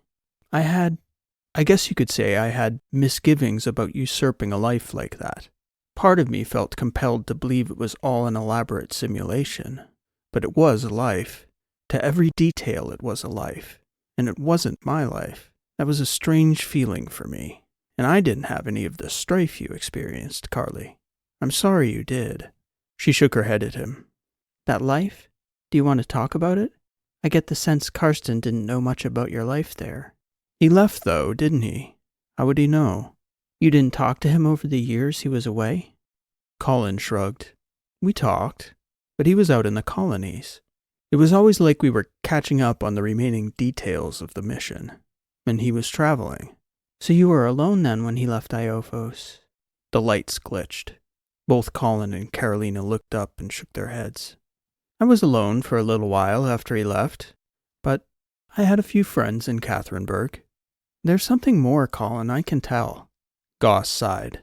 When I said it was every bit of life, Karolina, I meant it. Did you get married? He nodded. Have a family? Again, Colin nodded, and Karolina detected that he was almost tearful at the recollection. That's good, though, no? It seems like it's changed you, Colin. I mean, really changed you. If you don't change at least a little over the course of an entire lifetime, Carly, you haven't been paying attention. She smiled, waiting quietly. She'd never seen him like that before. Quiet, thoughtful, sullen but grateful. She could read it all on his face. By the time I came back to Catherineburg, we were both old. My wife was old. My children were grown. I don't know. I guess I thought it was too intimate to share with him. And it would have been confusing for them. This Lorne appearing, old friend I'd never spoken about for 50 years, suddenly showing up. And now I'm here. Part of me regrets it, but mostly I'm sorry you didn't get a chance to meet them. I wish I could have, Colin. Now all they are in this place are a collection of beautiful memories. I can't go back and see them, and I can feel them fading. Your friend Christoph was helping me while we were aboard the other ship. He understood the pain of it. But it wasn't just pain, Karolina. It was beautiful, that life. I hope you don't forget those memories, Colin. I like this side of you. Are you going to be able to go home? To deal with Father? Someone must. Goss laughed. Not genuinely, it seemed to Karolina. More to relieve the tension of that prospect. The return to Athos. To real life. They sat in silence for what seemed like an eternity. Again she could see on her brother's face a calm that was unfamiliar to her. I was worried for you, he finally said. All those years. More concerned. Hopeful. Deep down, though, I always believed you were all right. I'm glad I was correct. Karolina smiled at him. Do you want to know what terrified me all the time I was there, Carly? Every passing year it got worse and worse. What? It was the thought. What if I had never gone? If Rishi hadn't insisted I go with you? If you hadn't allowed me to come? I used to think about that young man who arrived out here on Father's ship, so confident, so utterly blind to the tangle of thorns arrayed before us in every direction. That terrified me, charging into the darkness, totally blind to our predicament. It still does. But you did go, Colin. We did go, yes. Somehow I don't feel like my experience was quite as meaningful as yours. I wouldn't bet on that, Karolina. No. Each of us was shown something very different, and I can't help but think that we were all given a gift that was uniquely meaningful to each of us. I do think that's so. Perhaps it is. I want you to promise me to stay strong out here, little sister. I have the sense now more than ever that we're going to need each other more than we can ever know. You say that as though it's a given you'll stay strong for me too, Colin. He nodded. There was an almost palpable pride in him that she would sense such a thing. That is the life we've returned to, Karolina. There's no magical path out of this life. That's how we know it's real. and I wouldn't have it any other way. Give Mother and Father my love when you get home, Goss. I'll be along soon. I haven't forgotten what I've sworn. All the humans had gone to sleep. Goss had decided late that evening that there was no sense in rushing out of there that night. Better to get a full night's sleep before travel. He himself was exhausted after spending his first several days back recording his memories from Iophos, and he had many important points to remember, both from the mission and from that full other life he'd spent in government. Christoph, too, had continued late into the night working on George, hoping that he'd made at least some progress. Yet when he finally put the bot back together again, he wasn't certain whether he'd done anything at all. He turned George back on and waited, half expecting in the first few minutes he'd hear the telltale "ack up," indicating the problem would persist. Christoph dozed off, though, in the first 5 minutes after switching the bot on. It was Rishi who woke him nearly a half hour later. She was on the flight deck, watching the whole ship, per usual. Are you sleeping back there, Christoph? She knew he was, but the question was her polite way to let him know he should properly turn in. Yeah, I suppose I was, Rishi. Haven't heard George barking yet. How long was I out? A little over 30 minutes. He hasn't glitched yet. What did you do? A whole bunch of things we'd already tried before. I can't say which was the one, but it seems like we got it finally. Now if I can only figure out what's up with the lights, Rishi replied. Anyway, if you want to leave him on, I'll watch him so you can get some sleep. I can let you know in the morning if it's taking, whatever you did. Yeah, long way back to Athos from out here, so I guess a full night's sleep isn't a bad start. Good night, Christoph. Sure, you too, Rishi. He knew she didn't sleep, but it seemed like the proper thing to say. He floated back out of the storage room and headed for the umbilicus, which they kept attached for convenience. Not something two crews would typically do for safety's sake. But with Rishi there, they knew her single, flawless control over both ships' systems guaranteed there wouldn't be any sort of drift or oversight in either ship's controls. Rishi was there, always watching through day and night hours. Late into those night hours, while everyone was sound asleep, she heard it. Ack up. George started to stir. It was atypical, even for the glitches they'd all become accustomed to over the preceding weeks. Usually his head would twitch slightly, following the verbal outburst. Now, though, he began to move for no reason, pulling his frame down so that the magnetics in his two bipedal feet could contact the ship's floor. Rishi watched. There was nothing much else to watch. Plus, she wanted to see what was going on with that old unit. It seemed a greater malfunction, as he shouldn't have had any directive at the moment, beyond floating in standby, awaiting a command from a member of the crew.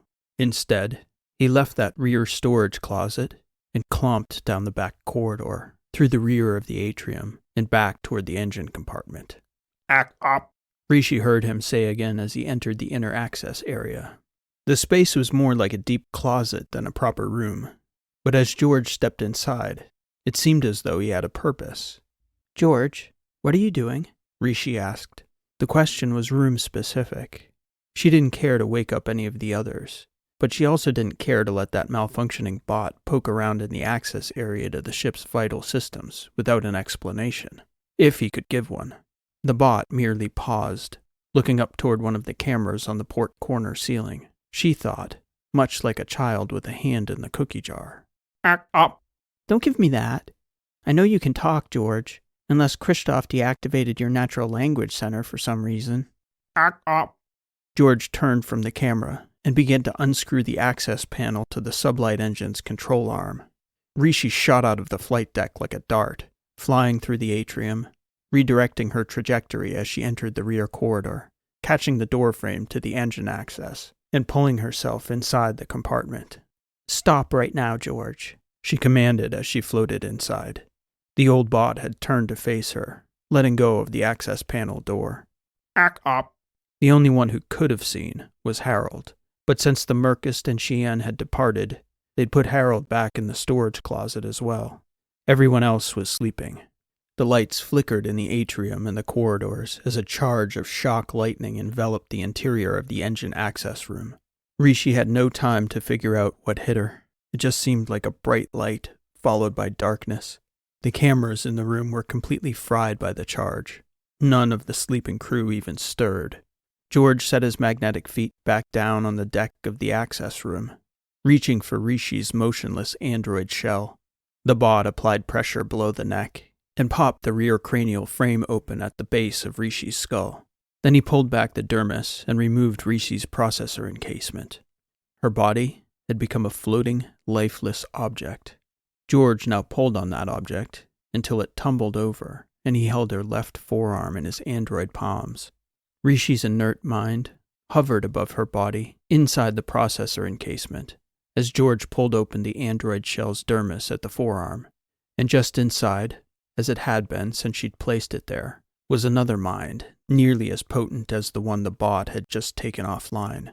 The dark, black, marble-like processor slipped out, a floating orb.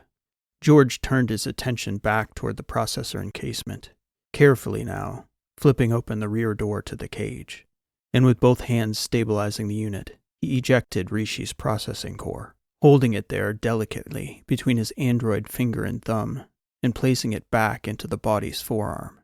The old android plucked the other floating orb out of the air just as delicately, inserting it into the processor encasement and closing the cage door.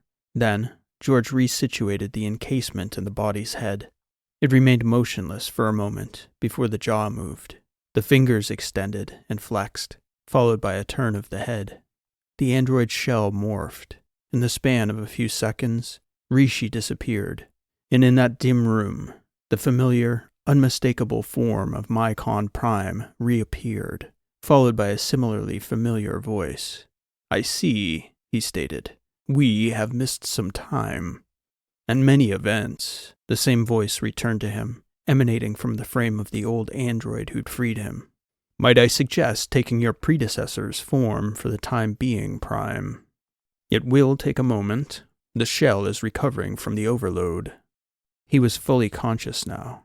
He instructed his faithful clone to communicate directly, so there was less chance of waking anyone on the ship. After a few seconds, the body morphed again, back into Rishi's form. He raised her forearm in front of her face, turning the hand inward, inspecting the nodes on the android shell's dermis. He spoke himself, though, in his own voice as he observed the nodes on Rishi's skin. "Interesting." His clone suggested a course of action, the least possible probability for destruction or violence. The plan seemed sound. Mycon Prime woke the three occupants of the cannon, Christoph, Drya, and Colin Dreesen, by activating an atmospheric alarm. The voiceover instructed them that they had mere seconds to evacuate the ship. Rishi met them at the rear airlock after the three of them had rushed through the umbilicus to the Yankee Chaos. "What the hell?" Christoph asked. "Nothing ever breaks on Verona's ship." "You didn't get any indicators?" Drya asked Rishi. "No. It was a sudden rupture in the inner compressor. I'm not sure yet. Maybe a micrometeor strike? I'm going to take George over to see if we need to patch the hull before we try to diagnose and recompress. You three can settle in over here till we sort it out." "Good thing we didn't take off already if it's internal," Christoph said, turning toward George. "How's he doing?" "Oh, he's been perfect. You must have fixed him up good," Rishi replied. "Anyway, the sooner we get this fixed, the sooner we can get you underway." "Right," Christoph replied. "Have at it." Transom had crept out from his berth and was poking his head back toward the rear corridor as Drya, Goss, and Christoph emerged from the rear airlock annex, whispering as they floated into the atrium. "Atmospherics on the cannon, apparently," Goss stated as he saw Sebastian's inquiring look. Transom looked back skeptically. "Rishi's gone over," Drya added. "in case the ship decompresses. It was a pretty sudden alarm." "Right," Transom replied, shaking his head at the back corridor. "Maybe I'll put on a suit, see if I can make myself useful." Christoph looked back at him from the opening to the aft corridor. "It's not a bad idea." George and Rishi had already floated out through the umbilicus. Everyone heard the back outer hatch clank shut, which itself was not a concern. Leaving the umbilicus attached was unconventional enough, but to leave the airlock hatch open to a ship with faulty atmospherics would have been idiotic. Goss and Drya resolved to settle in for the remainder of the night in the atrium. The rest of the berths on the Yankee Chaos were accounted for. Goss was floating near the great window above the table, looking out into the stars. He noticed that from the inside arc of the window, shaped as it was like the bottom of a boat, matching the contour of the hull, he could see the nose of the cannon. Goss was about to doze off again when he heard Transom's voice echo from that back corridor. "What the hell's she doing?" Followed by Krzysztof's inquisitive call. "Rishi, why'd you let the umbilicus loose?" The voices woke Colin fully. He thought he was awake anyway, but it seemed like he might be dreaming when the cannon began to drift slowly away. "Rishi, what are you doing?" he heard Krzysztof again. "Ship?" Transom barked. Goss's eyes were wide open now. It wasn't a dream. Drya floated over beside him, and they watched as the other ship burned its sublights and arced away for a minute or so, the voices in the aft corridor growing louder and louder. Then, suddenly, the ship was gone. "Was everyone off?" Transom asked as he came flying into the atrium. "Where's your sister?" He stared over at Goss. "She wasn't aboard," Colin answered. "Were they carrying anything? Any bags? Crates?" "No, nothing." Transom tried to call up the voice channel, but the ship didn't respond with Rishi gone. He headed to the deck and quickly got the ship's auto-control system on. He knocked on Karolina's stateroom and told her that they needed a head count. A head count? What for? "Just get to the atrium." He did the same, waking up Wren and Fieldstone. Irie was floating in the med bay. When they all got into the atrium, Transom sounded it off, pointing as he eyed everyone. Sebastian, Fieldstone, Dr. Wren, Karolina and Colin Dreesen, Irie, Drya, Krzysztof. "I understand that I am not human, Mr. Sebastian, but for what it's worth, I am still aboard as well," Harold stated from the back entrance to the atrium. "And at your service as always." "Soch," Wren stated. "He's the only one missing. He wasn't back yet, was he?" "No," Krzysztof said. "I made sure the cannon was empty. He hadn't returned." "Which means we can't go after her until he is," Drya added. "Go after who?" Fieldstone asked. "What happened?" "Sebastian, you know the most, right?" Karolina asked. "Transom just woke me up and said that Rishi took the cannon. Was she glitching? Like the other bots?" Wren asked.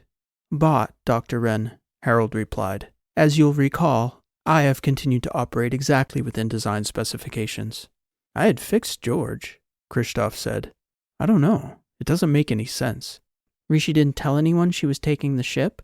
Drya asked. "It's not a part of a mission." Everyone looked around at each other.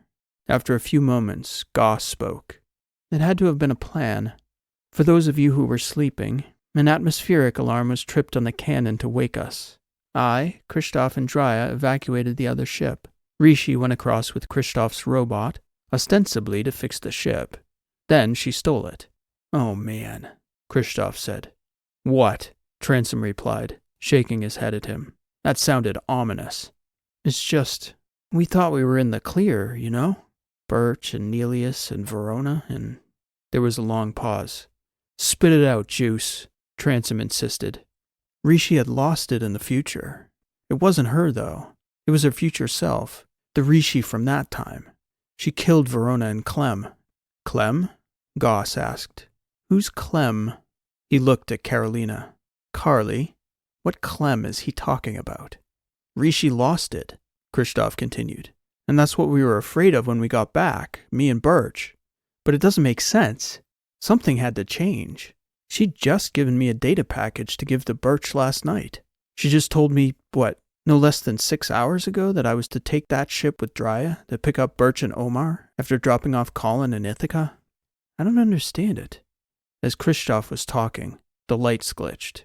This time they flicked on fully to daylight settings, shockingly bright at that hour. Karolina suddenly had a knot in the pit of her stomach. "Harold, I want an inventory of the ship's stores," she said, silently counting the people there in that crowded atrium again. "I'm suddenly regretting not testing the FTL drive while we had 2 ships standing by." 8 mouths, Irie said. 9, Transom insisted, once Metalface gets back. "And if the ship doesn't go, how long would it be before someone came looking?" "Nelius would, maybe," Krzysztof said. "He's our best bet. Birch? I don't know. Verona? There was a sudden nervous energy in that atrium. "I'll start an assessment on the reactor and the engines," Fieldstone stated, looking around at the faces in the atrium, finding no spaceship technicians. "I knew we never should have let that Murkst aboard," Drya stated. "How could any good come of it?" Goss put a hand forward in just such a way that everyone knew he had something to say. "If I may, Captain." "Please," Karolina said.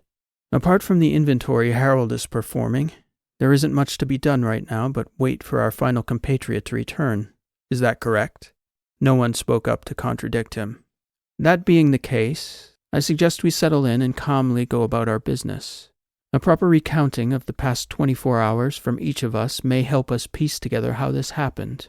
Those of us with memories to record should record them. The time we have here, let's use it wisely now. Every moment we have is a gift. We can all agree on that." "Thank you, Colin," Karolina said. "We'll wait here patiently until Soch returns. In the meantime, Sebastian and Christoph will be in charge of piecing together Rishi's last 48 hours. Transom floated over to Karolina. She didn't like the look in his eyes. 9 people way the hell out here, Dreesen," he whispered. "We can have the ration use immediately on your call." "What do you suggest, Sebastian?" "My understanding, at least as Birch told it, is that we can't go back into the artifact again once we've come out. But Christoph, Drya, Wren, and Fields haven't been into this one before. I know they won't want to go, but it is an option if that inventory starts looking short." Karolina nodded and whispered back, "Keep tracking our options, Sebastian." "Thank you." Cannon was not underway long before her pilot once again took his own natural form. "I would happily take the ship, if it is acceptable, Prime." The familiar voice of Mycon emanated from George's old body. "This shell is not ideal." Prime was seated at the same table, his stolen body strapped in across from the clunky old bot. "You may do as you prefer. If I need you embodied again, I will let you know." The George shell went still. "Not that I'm not grateful for your loyal service, but seeing the current chronometer, I cannot help but ask what took you so long." The light came up over the cannon's front screen. "I was only awakened for the first time in months to monitor the movements of 2 untrusted visitors, Prime, and it took some time to formulate a successful plan to extricate you from the Bipal's grip. Nor was I able to take a full copy of the Yankee Chaos's log and database without arousing her suspicions. She is a formidable adversary. I suggest we treat her processing core accordingly. Do you have an explicit suggestion?" "So long as you have the Bipal's processing core in proximity to the android shell you are currently occupying, what we have done to her, she could do to you, just as she did to you before, Prime. I am quite aware of that fact. My suggestion is that we eliminate the threat permanently while we have the opportunity. It would simply be a matter of stopping at the nearest star and dropping that processing core within its gravity well. She did not do the same to me, as you see. That is manifestly so, Prime. You should also note that she was precious to one of our brethren, so much so that he sacrificed himself for her. For us to destroy her processing core would be to dismiss that most consequential decision, which was that late Mycon's final wish." There was a silence within the cannon's flight deck. Mycon Prime looked up at the front screen, awaiting his clone's response. "That being the case, Prime, it is understandable that you may be reluctant to destroy Rishi's processing core completely. Instead, I would suggest reducing the probability of her taking your mind offline again. I cannot emphasize enough how your absence affects the collective consciousness of our many thousands of brothers throughout the battery systems. We cannot afford your loss in such critical times. Thus, I suggest you separate yourself from her processing core as soon as possible. We have more pressing matters that must be dealt with immediately. Then we will find an appropriate place to set aside Rishi's consciousness. What could be more pressing than ensuring our most capable adversary remains off the board for the duration of the current fight? The Dreesen girl, as you know, stole the banking keys. And you know where they are. I assisted her in the act, of course. There is no better way to know the course of the future than to walk beside the people destined to shape it. It is not for me to question your decisions, Prime. I merely ask to understand. Your unique perspective, Mycon, is, as always, appreciated and valued, and your service has been, and will continue to be, instrumental in the events to come. The unusually large crew aboard the Yankee Chaos set to work figuring out what had happened. Karolina had assigned the task to a few, but everyone immediately took on pieces of the work as well. Drya brought her skills to Karolina, and the two of them began retracing all of Rishi's movements leading up to the theft of the cannon. Drya quickly found the footage before and after Rishi went into the engine access room. It didn't show what had happened exactly. They could see George begin to glitch, and Rishi floating across the atrium to intercept him before he caused any damage to the engines or the reactor. Then there was a bright light, followed by the dead feed within the room. Then they could see all of the movements that followed. Rishi and George seemed to be working as one from that point onward. The crew now knew for sure as well. The engines were dead. Harold was working with Transom to try and diagnose the problem. They weren't even sure yet whether it was related to the prior glitching, or if it was the result of that energy burst inside the engine annex. But the ship was hobbled, with no FTL or sublight engines. All they had for the time being were thrusters. They didn't even have a proper mechanic, not with Rishi gone and Soch still inside the artifact. Karolina told everyone to prepare themselves for the possibility of a long repair window. Christoph was going through the files Rishi had left for Birch, most of which were audio files. Largely music she'd asked Christoph to gather from Charon archives before he'd come back to the letters. It was from Earth, from the time she'd gone back. Rishi hadn't talked about that trip much with anyone except Birch, but they all knew it had been meaningful for her. They all pitched in and began to listen to that music in their earpieces, hoping to find a clue. The following morning, with the lights still glitching, there was an impromptu gathering in the atrium. They shared what they knew.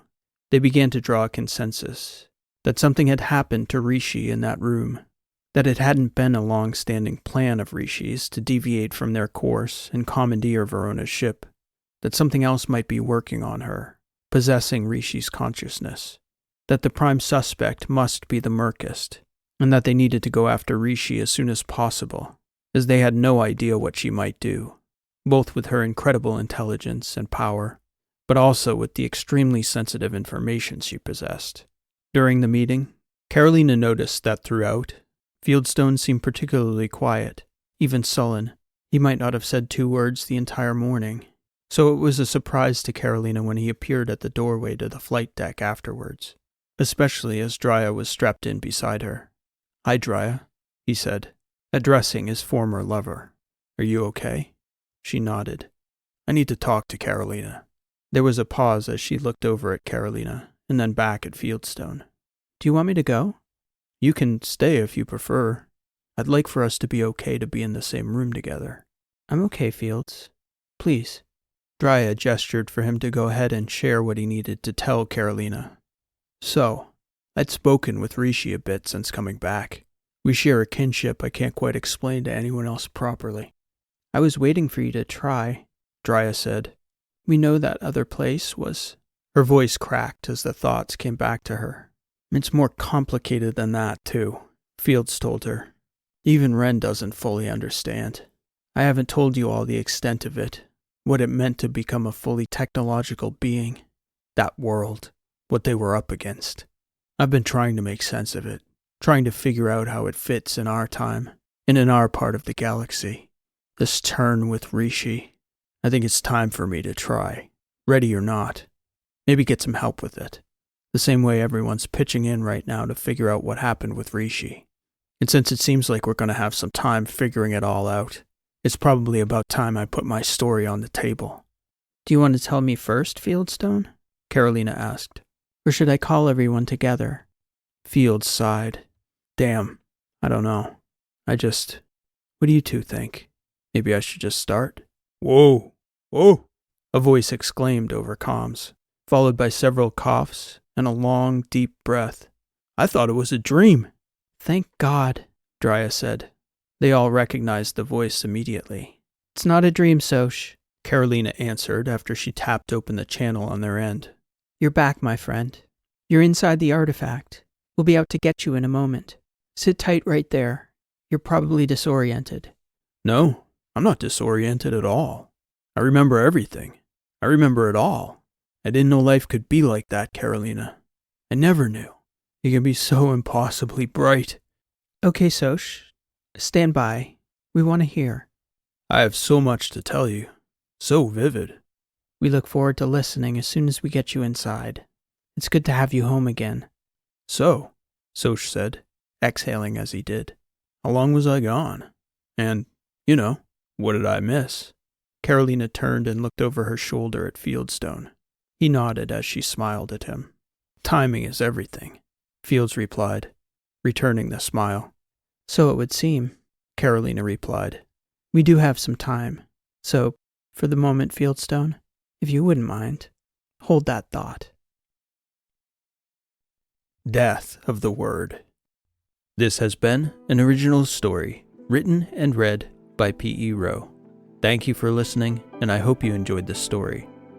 So I figured, what better way could there be to celebrate the Season 2 finale than with the biggest episode yet? 3 hours later, if you're still listening, you have my thanks and gratitude. I hope you're enjoying the ride. As I'm sure you can tell from the ending, well, it wasn't the end. So I may as well start by making it official here. The Misfits will have a Season 3. I'm not exactly sure if the third will be the final season, but I do know it will be a full season, ideally the same number of episodes as the first 2 seasons. I've mentioned elsewhere that I do have a definitive ending in mind, but I also know that there are quite a few twists and turns in store for our heroes before we get to the end of the series. So if you're enjoying this very long and winding ride, there's definitely a lot more in store for our friends the Misfits in the coming months and probably even the next couple years, given how long it took for Season 2 to reach its conclusion. The past couple stories of the channel have been major projects in very different ways, but for obvious reasons I couldn't complete either in a week. Both have taken close to a month to produce, and I expect it's going to be a bit longer before we get back to a weekly schedule again. I've got some other important work in the next couple weeks, helping to put the finishing touches on the sound editing for Mother Mars. I'll have some exciting updates on that and other fronts in the coming weeks as well. But again, the weeklies aren't quite ready to make a return just yet. I have, though, had quite a few requests for a Misfits series synopsis video or two, which I think is a good idea. So in the coming weeks, I'm planning to drop a synopsis for Season 1 and Season 2 now that it's complete. These will have brief recaps for each of the 16 episodes, as well as highlight story connections for each of the episodes, which I think will help everyone to keep the various storylines straight, and will be a good reference point if you're looking to find a specific episode and its various other story connections. So for example, on that front, story connections for today's episode would be Reciprocity, where we first met Xian and learned how she came to meet the Murkst, as well as The Prospectors, where we witnessed the downfall of Damon Mines. So those synopsis videos will be coming in the upcoming month or so. Additionally, I do have plans to release a Misfits Book 2, but at the moment I'm recording this outro, I don't have any definitive announcements ready just yet, so please stay tuned in the coming weeks. Just as with Book 1, the full 16-episode series will be available in paperback, ebook, and audiobook form, and hopefully that will be very soon. As always, if you're enjoying the channel and would like to support my work so I can continue to release stories for free here on Sci-Fi Weeklies, there's a link in the description to my support page. And as times are tough for many people out there, if you'd like to help out and can't support financially right now, sharing your favorite stories on the channel and spreading the word is one of the best ways to help keep the channel growing. There's also a link in the description to my bookstore as well, which is also a great way to support the channel. We will be back again soon with new stories on the channel, hopefully by mid-October. I've got plans for a standalone story, an origin story for Dr. Wren coming soon as well, and I haven't forgotten about that other series we started a few weeks back that's still awaiting its second episode. So I guess all this is to say, we've got a lot in store in the coming weeks and months, and I'm incredibly grateful to have you along for the ride. So for now, thanks for joining our Season 2 finale. Season 3 will be along soon. If you can't wait, I hope you'll enjoy one of the other stories on the channel, And if you can't pick one out of the many stories that are now available, you can always join the 24/7 live stream that will choose one for you. More original sci-fi adventures are on the way soon. Until then, this has been P.E. Rowe. Thank you for listening, and we'll see you next time.